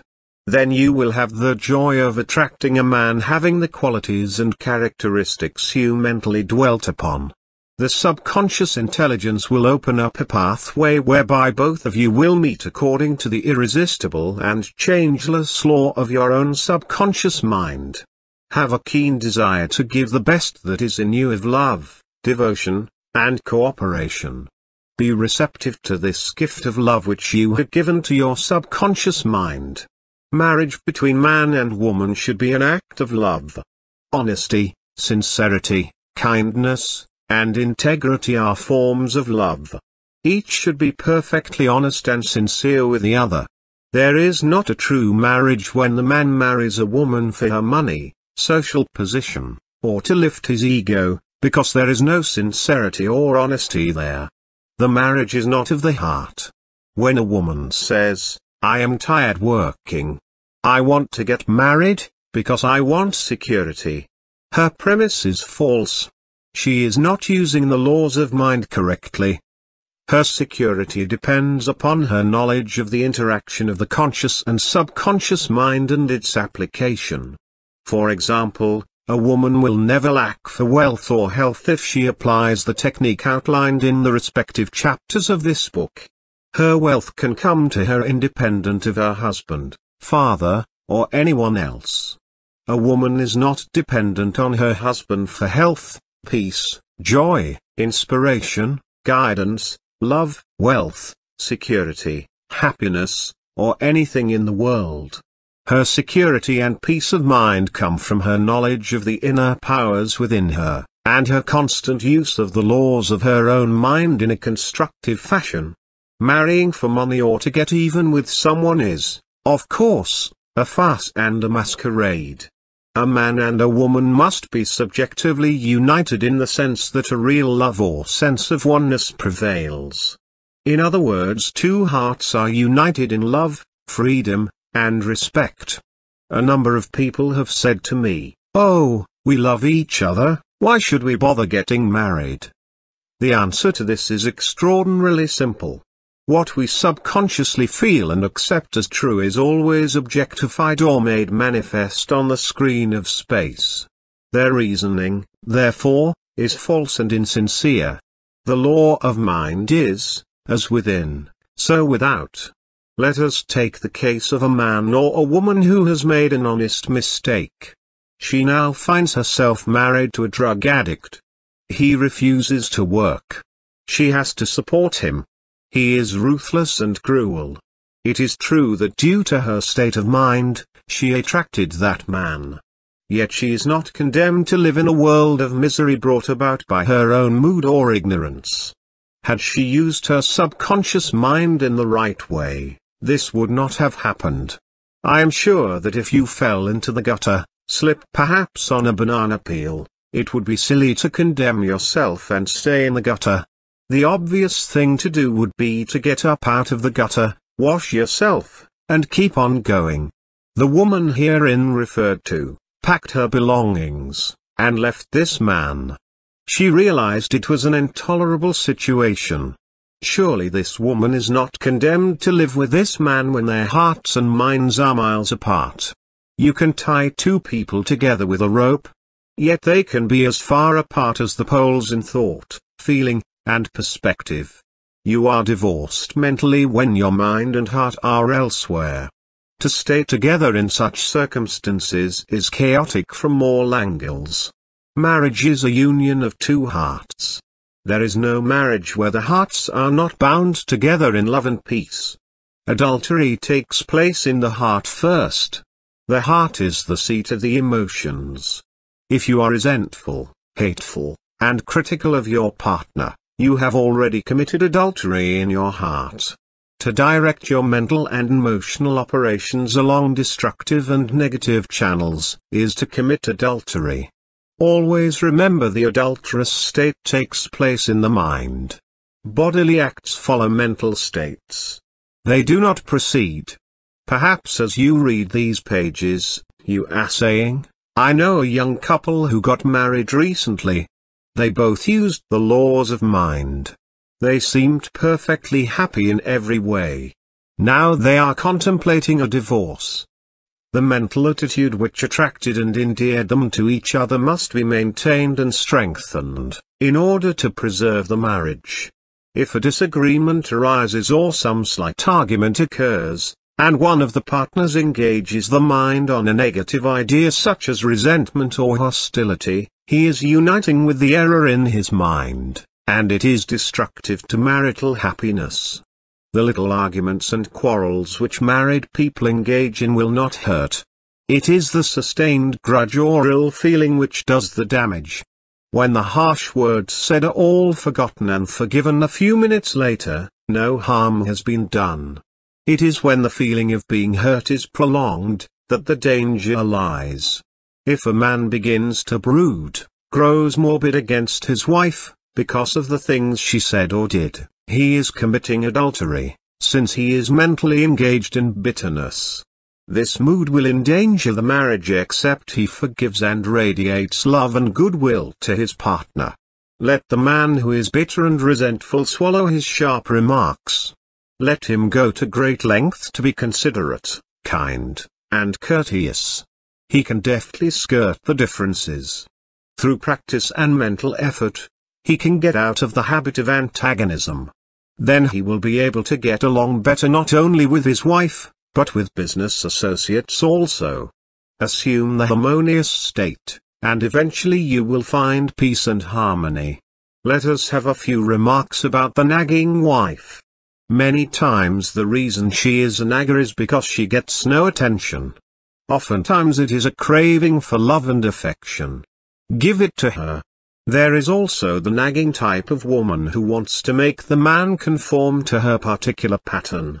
This is about the quickest way in the world to get rid of a man. The wife and the husband must cease being scavengers, always looking at the petty faults or errors in each other. Let each give attention and praise to the positive and wonderful qualities in the other. A great mistake is to discuss your marital problems or difficulties with neighbors and relatives. Suppose, for example, a wife says to the neighbor, "John never gives me any money. He treats my mother abominably, drinks to excess, and he is constantly abusive and insulting." Now this wife is degrading and belittling her husband in the eyes of all of the neighbors and relatives. He no longer appears as the ideal husband to them. Never discuss your marital problems with anyone except a trained counselor. Why have many people thinking negatively of your marriage? Moreover, as you discuss and dwell upon these shortcomings of your husband, you are actually creating these states within yourself. Who is thinking and feeling it? You are. As you think and feel, so are you. Relatives will usually always give you the wrong advice. It is usually biased and prejudiced, because it is not given in an impersonal way. Any advice you receive which violates the golden rule, which is a cosmic law, is not good or sound. It is well to remember that no two human beings ever lived beneath the same roof without clashes of temperament, periods of hurts, and strain. Never display the unhappy side of your marriage to your friends. Keep your quarrels to yourself. Refrain from criticism and condemnation of your partner. If there are children in the home, let the father praise their mother. Let him call attention at times to her fine qualities and the happy aspects of the home. A husband must not try and make his wife over into a second edition of himself. The tactless attempt to change her in many ways is so foreign to her nature. These attempts are always foolish. Many times they result in a dissolution of the marriage.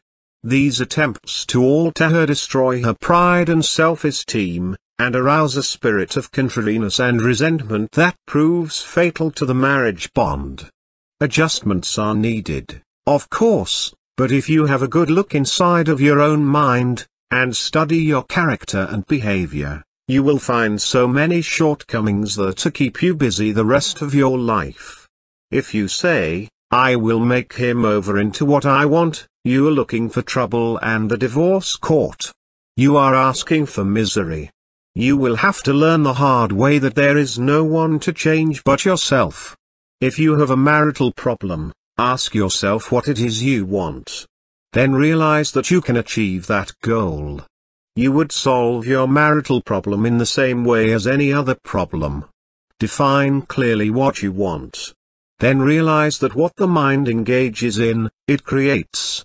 A woman told me one time that after 30 years her husband began to drink heavily, neglecting his home and children. She began to claim peace and harmony in her home and heart.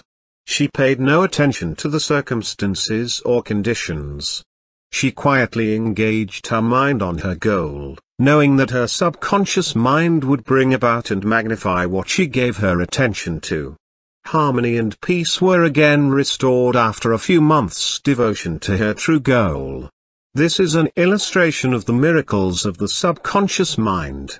By resenting and fighting the situation, this woman would only make matters worse. If there is quarreling and bickering in the home, turn your attention away from personalities, environments, and conditions, and focus your attention on your ideal, which is love, peace, and harmony. As you feed your mind upon these ideas, the subconscious mind will respond and bring about harmony. I am often asked this question: if one of the partners has an intense desire to terminate the marriage, and the other has an equally intense desire to remain united in marriage, and they are both sincere, what will happen? In such cases there is a mental tug-of-war. This is a house divided against itself. Sooner or later it will dissolve. However, their attitude of mind may prolong the situation. The proper and correct way to solve this marital problem is to lift the thought above personalities and conditions, and begin to direct your thought to your true desire, trusting the infinite intelligence within you to bring about the perfect solution. Through the right application of the law of your subconscious mind, you can bring harmony where discord is, and resurrect peace where confusion reigns. Moreover, the right application of your subconscious mind can dissolve a bad marriage. Do not let foolish pride, anger, and a desire to get even take you to the divorce court, when all of the while your heart is one with the husband you left. Let love, goodwill, and kindness lead you back to the one you love in your heart. You can heal any problem through the right application and direction of your subconscious mind. Listening to the intuition or guidance which comes from the subjective wisdom within you would have perhaps prevented you from contracting the present marriage. You did not know how to use it? Now you do. If you had a bad start, you can adjust it now by using the procedure and techniques outlined in this chapter. By exalting and lifting up your partner in thought and feeling, and always cherishing the lovely qualities which brought you together, you can make your marriage a beautiful experience and a joy forever. Chapter 6: The Subconscious Mind and Guidance. In explaining the workings of the subconscious mind to our recent college class, one of the men present said that the answer to his problem came to him while he was shaving.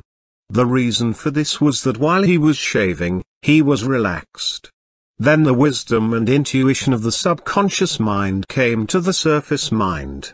This man had been giving intense, conscious application to his problem for several days. By adhering to the following instructions he got results. As he was about to go to sleep at night, he would say, "I am now turning this request over to my deeper mind. I know it has the answer, and I will receive it." In the first chapter we told you that the subconscious mind will awaken you at 6 in the morning, because you are thinking about 6 o'clock in the morning before you go to sleep. In the same manner the subconscious mind took up his case. Having the superior wisdom, it logically deduces the perfect answer, and gave it to him. You will often note that immediately after awakening, the answer will come to you, because you are still half asleep and half awake. There is an outcropping of the wisdom of the subconscious mind at that time. When you are beset with a problem, what do? Many people will worry and fret about the problem. This makes matters worse, because the subconscious mind always magnifies what we impress upon it. Many liken the subconscious mind to a bank. You are constantly making deposits in this universal bank. Be sure you deposit seeds of peace, harmony, faith, and goodwill. These will be magnified 1,000-fold. Then prosperity and good fortune will be your harvest. How do you find yourself reacting to the problems of the day and to your environment? If you react with anger, bitterness, criticism, and resentment, you are making these deposits in the bank within you. When you need strength, faith, and confidence, you cannot draw them out, because you have not placed these qualities in your bank. Begin now to deposit joy, love, peace, and good humor. Busy your mind with these things. Then the subconscious bank will give you compound interest. It will magnify exceedingly beyond your wildest dreams. When you have what you term a difficult decision to make, or when you fail to see the solution to your problem, begin at once to think constructively about it. If you are fearful and worried, you are not really thinking. Real thought consists in contemplating whatsoever things are true, just, honest, lovely, and of good report. True thinking is free from fear. The real reason why you are fearful is because you have a false concept, or you are taking a wrong view of things. Probably you believe that external things, conditions, and circumstances control you, and that they are causative. Remember, you have dominion over your environment and conditions. Here is a simple technique which you can follow. Quiet the mind. Still the body. Tell the body to relax. It has to obey you. It has no volition, initiative, or intelligence of itself. It is an emotional disk which records your beliefs and impressions. Immobilize your attention. Focus your thought on the solution to your problem. Try and solve it with your conscious mind. Think how happy you would be about the perfect solution. If your mind wanders, bring it back gently. In this sleepy, drowsy state, say quietly and positively, "The answer is mine now. I know my subconscious mind knows the answer." Live now in the mood or feeling of the solution. Sense the feeling you would have if the perfect answer were yours now. Let your mind play with this mood in a relaxed way. Then drop off to sleep. You may fall asleep sooner than you expected, but you were thinking about the answer. The time was not wasted. When you awaken, and you do not have the answer, get busy about something else. Probably when you are preoccupied with something else, the answer will come into your mind, like toast pops out of the toaster. Never think about your problem in this manner. Things are getting worse. I will never get the answer. I see no way out. It is hopeless. You are reversing the law, and undoing the good work you have done. Thinking about the answer activates the intelligence of the subconscious, which knows all, sees all, and has the know-how of accomplishment. The subconscious mind has the power to create. It also obeys the orders given to it by the conscious mind. Remember always this simple truth. The conscious mind has the power of choice. The subconscious does what it is told to do. The latter accepts your beliefs and convictions, and brings them into your experience. It is an infinite, creative power. Some time ago I received a clipping from a magazine describing how Dr. Banting solved his problem of diabetes. He had made a profound study of the disease. One night he was awakened in the early hours of the morning with the answer to extract the substance from the degenerated pancreatic duct of dogs. This was the origin of insulin, which has helped millions of people. It does not follow that you will always get an answer overnight. The answer may not come for weeks or months. Do not be discouraged. Keep on turning it over every night to the subconscious mind prior to sleep, as if you had never done it before. One of the reasons for the delay may be that you look upon it as a major problem. You may believe it will take a long time to solve it. The subconscious mind is timeless and spaceless. Go to sleep believing you have the answer now, and that the solution is yours now. Do not postulate the answer in the future. Have an abiding faith in the outcome. Become convinced now, as you read this book, that there is an answer, and a perfect solution for you. Here is a very simple technique used from time immemorial to get an answer from the subconscious mind. Calmly think over what you want, such as the answer, the harmonious solution, or the right decision. The best time to turn over a request is just before going to sleep. Relax the body. Still the wheels of your mind. Suggest sleep to yourself. You will begin to feel sleepy, but you are still consciously aware and capable of directing your attention. For example, you can hear a baby cry next door, or you can hear someone walking around the house. You are in a state akin to sleep, between the waking and sleeping state. The Nancy School of Therapeutics calls this state the reverie. In this drowsy, meditative state you induce the subconscious mind to take over your problem or request. This passing over to the subconscious mind is best accomplished through the above process. You infer no opponent. You use no willpower. You imagine the end, the solution, and the freedom state. Do this with complete naivety and simplicity. Have a simple, childlike, miracle-making faith. Picture yourself without the problem. Cut out all of the red tape from the process. The simple way is the best. This is an illustration. I lost a valuable ring. It was an heirloom. I looked everywhere for it, and could not locate it. I decided to practice what I preach. At night I talked to the subconscious in the same manner that I would talk to anyone. I said to it prior to dropping off to sleep, "You know all things. You know where that ring is, and you now reveal to me where it is." In the morning I awoke suddenly with the words ringing in my ear, "Ask Robert." I thought it very strange that I should ask Robert. However, I followed the inner voice of intuition. Robert said, "Oh, yes, I picked it up on the sidewalk in front of the house. It is in my drawer." It did not seem very valuable, so I did not say anything about it. The subconscious mind will always answer you if you trust it. A young man in our recent class had this experience.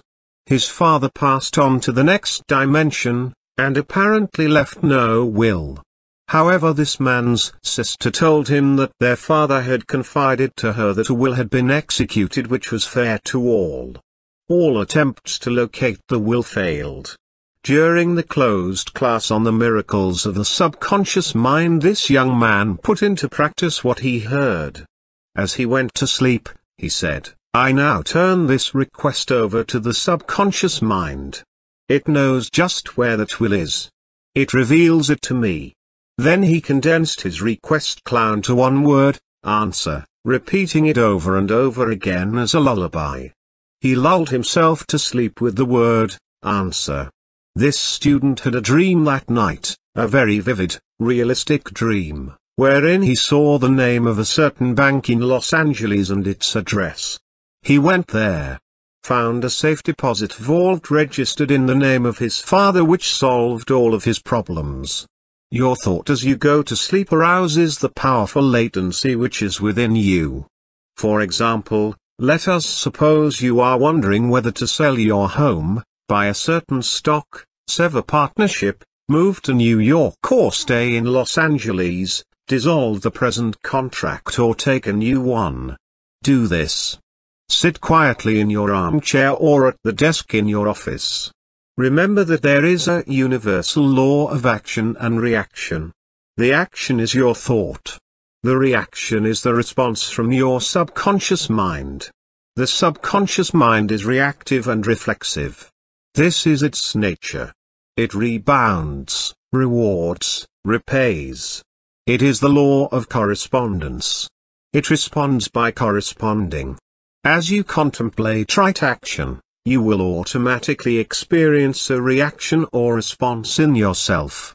You have now used the infinite intelligence resident in the subconscious mind to the point where it begins to use you.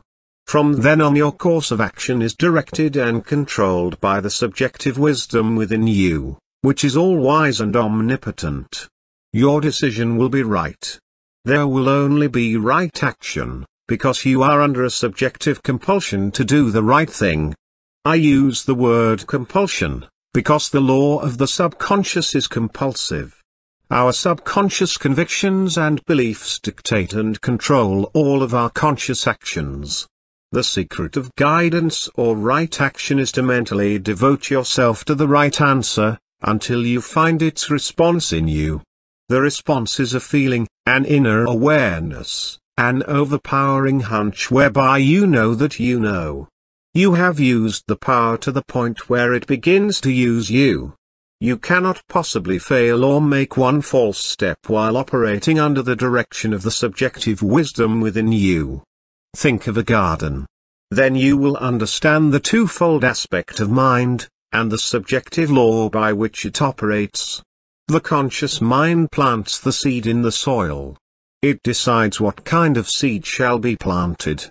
As you know, the soil will grow whatever is planted, whether it is grapes or thorns. Similarly, look upon the subconscious mind as the soil.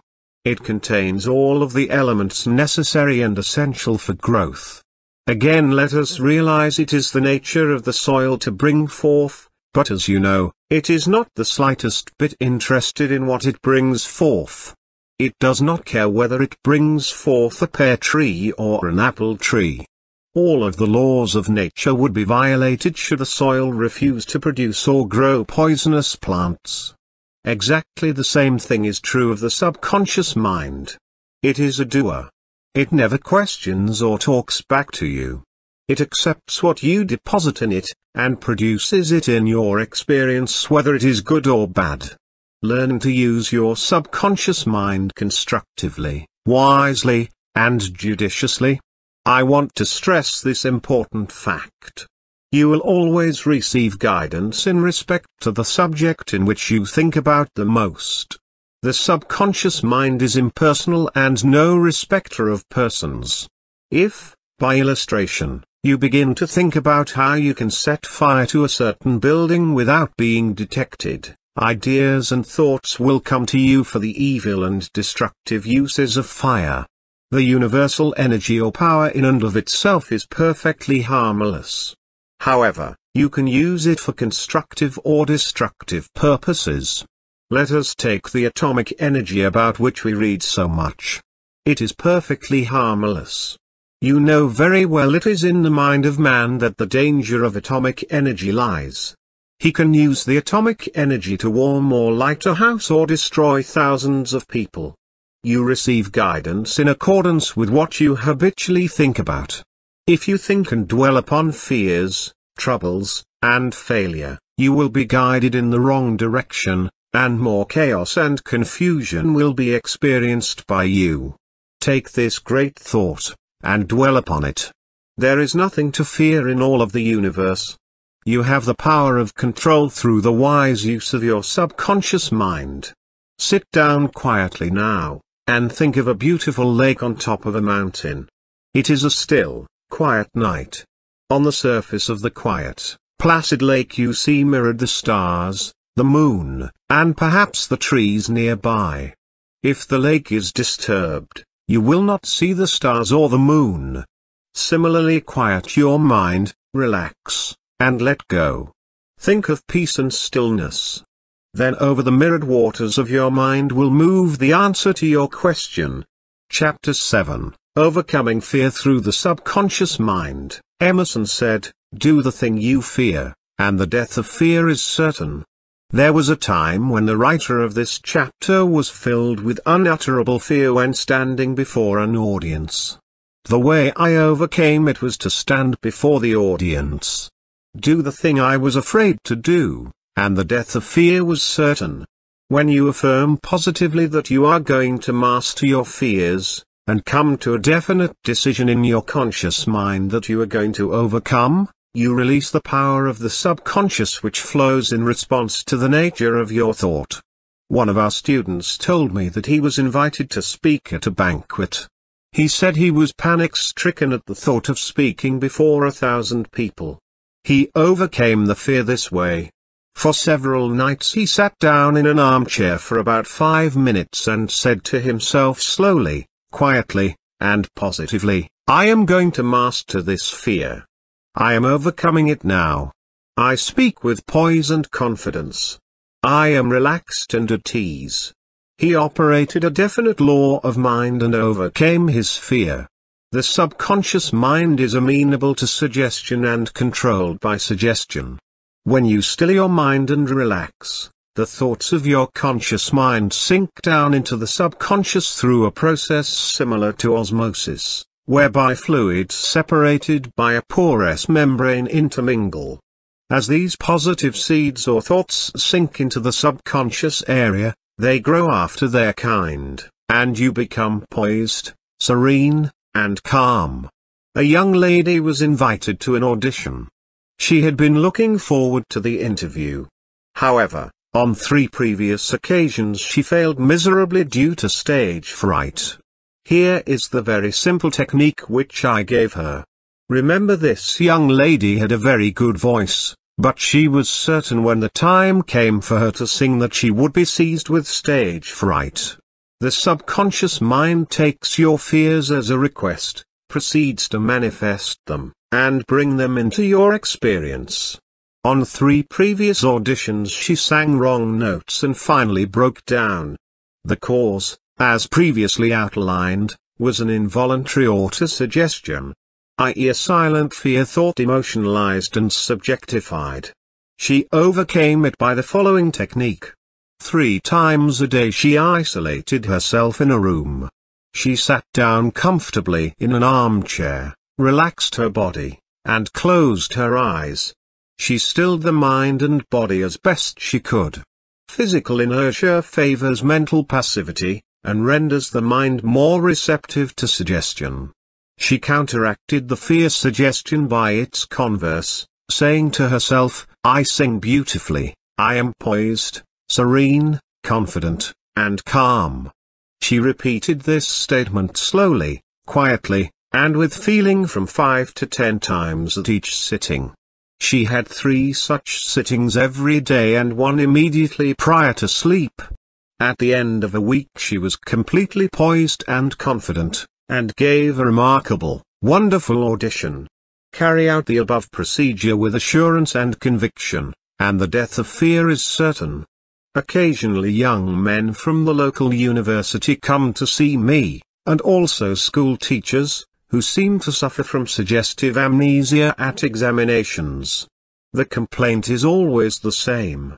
I know the answers after the examination is over, but I can't remember the answers during the examination.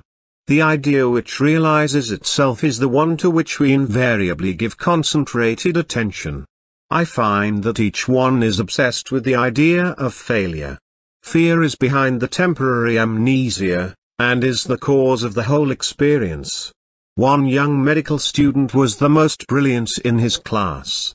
Yet he found himself failing to answer simple questions at the time of written or oral examinations. I explained to him that the reason was he had been worrying and fearful for several days previous to the examination. These constant negative thoughts became charged with fear. Thoughts enveloped in the powerful emotion of fear are realized in the subconscious. In other words, this young man was requesting his subconscious mind to see to it that he failed, and that is exactly what it did. On the day of the examination he found himself stricken with what is called in psychological circles suggestive amnesia.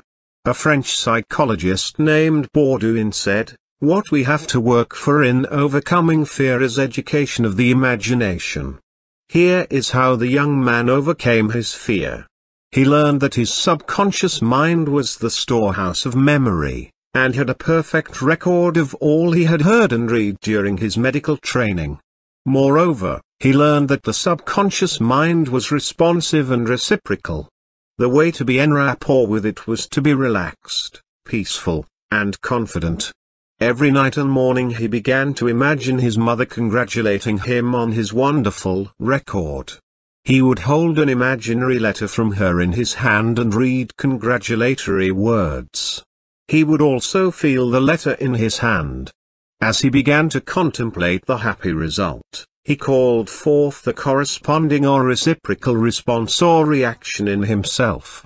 The all-wise and omnipotent power of the subconscious took over, dictated, and directed his conscious mind accordingly. He imagined the end.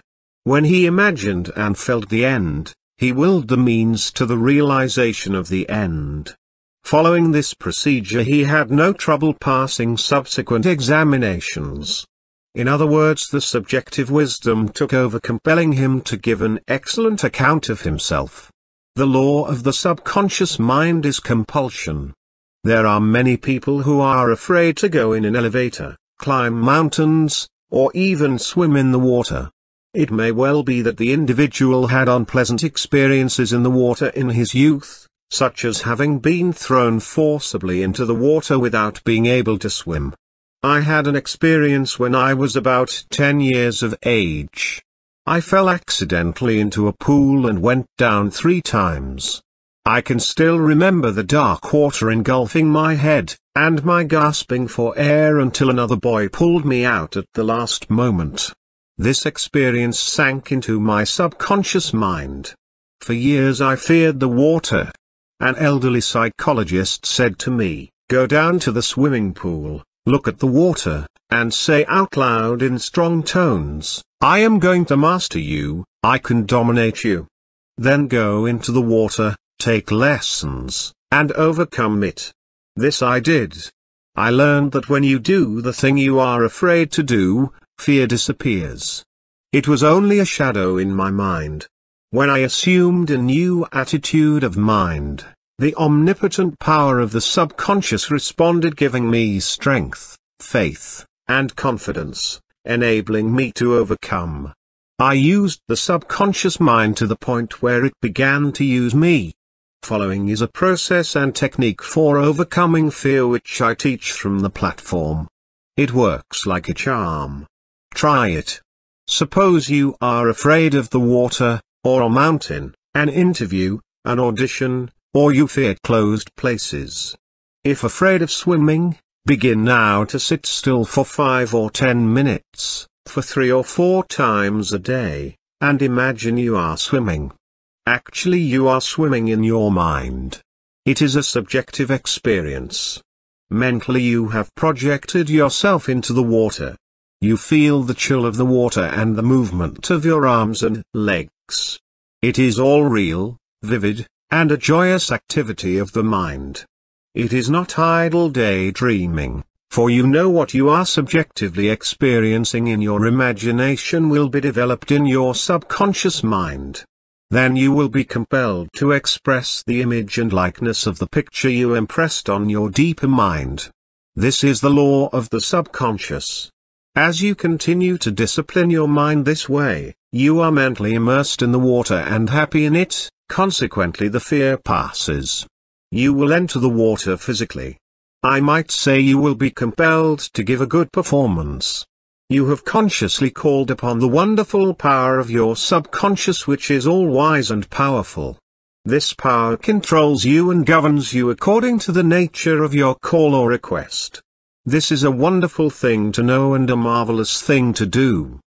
The president of a large organization told me that when he was a salesman, he used to walk around the block 5 or 6 times before he called on a customer. The sales manager came along one day, and said to him, "Don't be afraid of the boogeyman behind the door, there is no boogeyman. It's a false belief." The manager told him that whenever he looked at his own fears, he stared them in the face and stood up to them, looking them straight in the eye. Then they faded and shrank into insignificance. Go out now and face that thing you are afraid of. If you are afraid to take that position, take it. Say to yourself, "I can accomplish. I will succeed." You will find a corresponding emotion or feeling generated by your subconscious. You will induce the mood or feeling of confidence, faith in yourself, and the joy of accomplishment. Fear is a thought in your mind, but confidence is a far more powerful thought. It fills your mind with a positive, constructive feeling and drives fear out. A chaplain told me of one of his experiences in the Second World War. He had to parachute from a damaged plane and land in a jungle. He said he was frightened, but he knew there were 2 kinds of fear, normal and abnormal. Normal fear is good. It is the law of self-preservation. It is the subconscious mind telling you something must be done. It is sort of an alarm system that tells you to get out of the way of an oncoming car. The chaplain said, "I began to talk to myself saying, 'John, you can't surrender to your fear. Your fear is a desire for safety or security, for a way out.'" He said that he knew there was a subjective intelligence which led the birds to their food and told them where to go in summer and winter. He began to claim, "Infinite intelligence which guides the planets in their courses now leading and guiding me out of this jungle." He kept saying this out loud to himself for 10 minutes or more. Then, he added, "Something began to stir inside me, a mood of confidence began to seize me, and I began to walk. After a few days I came out miraculously, and was picked up by a rescue plane. His changed mental attitude saved him.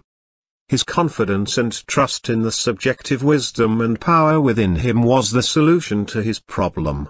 He said, "Had I begun to bemoan my fate and indulge my fears, I would have succumbed to the monster fear, and probably have died of fear and starvation." Whenever fear comes, go to the opposite immediately in your mind.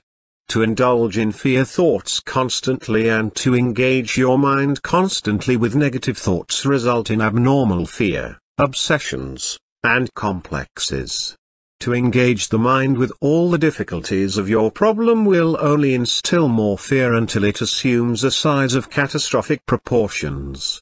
Finally there comes a sense of panic and terror weakening and sickening you.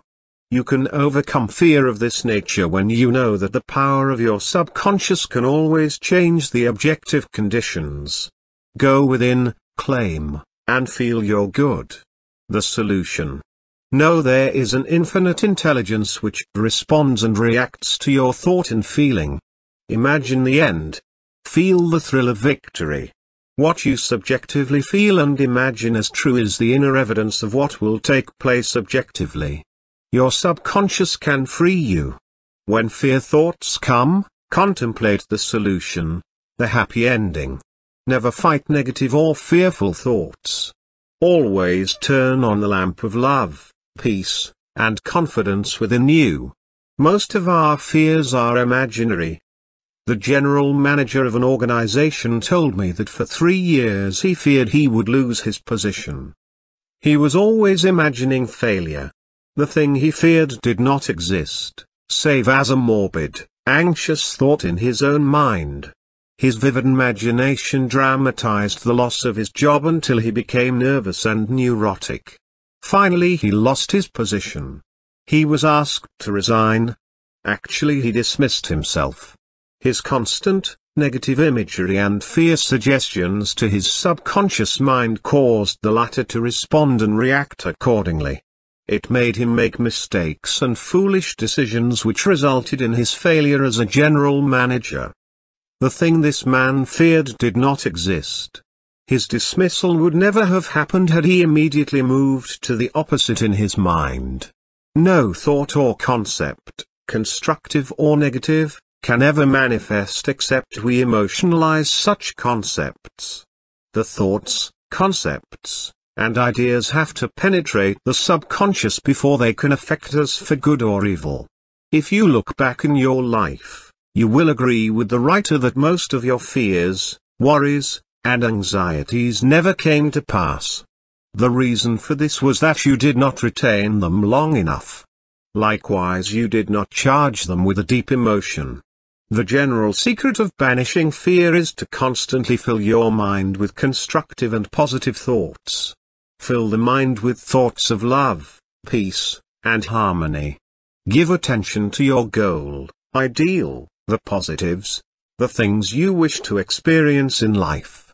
As you do this, an inner invisible movement of your subconscious will take place, changing your world into the likeness of your inner imagery and contemplation. During a recent round-the-world lecture tour, I had a 2-hour conversation with a prominent government official. He had a deep sense of inner peace and serenity. He said that all the abuse he receives politically from newspapers and the opposition party never disturbs him. His practice is to sit still for 15 minutes in the morning and realize that in the center of himself is a deep, still ocean of peace. Meditating in this way, he generates tremendous power which overcomes all manner of difficulties and fear. Some months ago, a colleague called him at midnight and told him that a group were plotting against him. This is what he said to his colleague: "I am going to sleep now in perfect peace. You can discuss it with me at 10 a.m. tomorrow." Notice how calm he was, how cool, how peaceful. He didn't start getting excited, tearing his hair, or wringing his hands. At his center he found the still water, an inner peace, and there was a great calm. Your mind is composed of 2 areas, the conscious mind where we reason, and the great unconscious or subconscious depths which somewhat resemble the ocean into which many forgotten fears and false beliefs are lodged. I met a man who came to my hotel in New Delhi, India, for consultation. He was from the British Isles. He had acute sinusitis, a deep sense of grief, and was haunted by unknown fears. I found in talking to him that he hated his father for many years, because the father had bequeathed all his estate to his brother. This hatred developed a deep sense of guilt in his subconscious mind. Because of this guilt he had a deep, hidden fear of being punished. This complex expressed itself as migraine and sinusitis in his body. Fear means pain. Love and goodwill mean peace and health. The fear and guilt which this man had were expressed as disease, or lack of ease or peace. The mucous membranes of his nose were always inflamed. This young man realized that his whole trouble was caused by his own sense of guilt, self-condemnation, and hatred. His father had long since passed on to a higher dimension of life. Actually, he was poisoning himself through hatred. He began to forgive himself. To forgive is to give something for. He practiced saying, "I completely forgive my father." He did what he believed right according to his light. I release him. I wish him peace, harmony, and joy. I am sincere, I mean it. Then he cried for a long time. That was good. He lanced the psychic wound, and all the psychic pus came forth. His sinusitis disappeared. I have had a letter from him saying that the migraine attacks have ceased altogether. The fear of punishment which was lurking in his subconscious mind has now disappeared. Use this perfect formula for casting out fear. I sought the Lord, and he heard me, and delivered me from all my fears. The Lord is an ancient word meaning your subconscious mind. Learn the powers of your subconscious, how it works and functions. Master the techniques given you in this chapter. Put them into practice now. Today. Your subconscious will respond, and you will be free of all fears.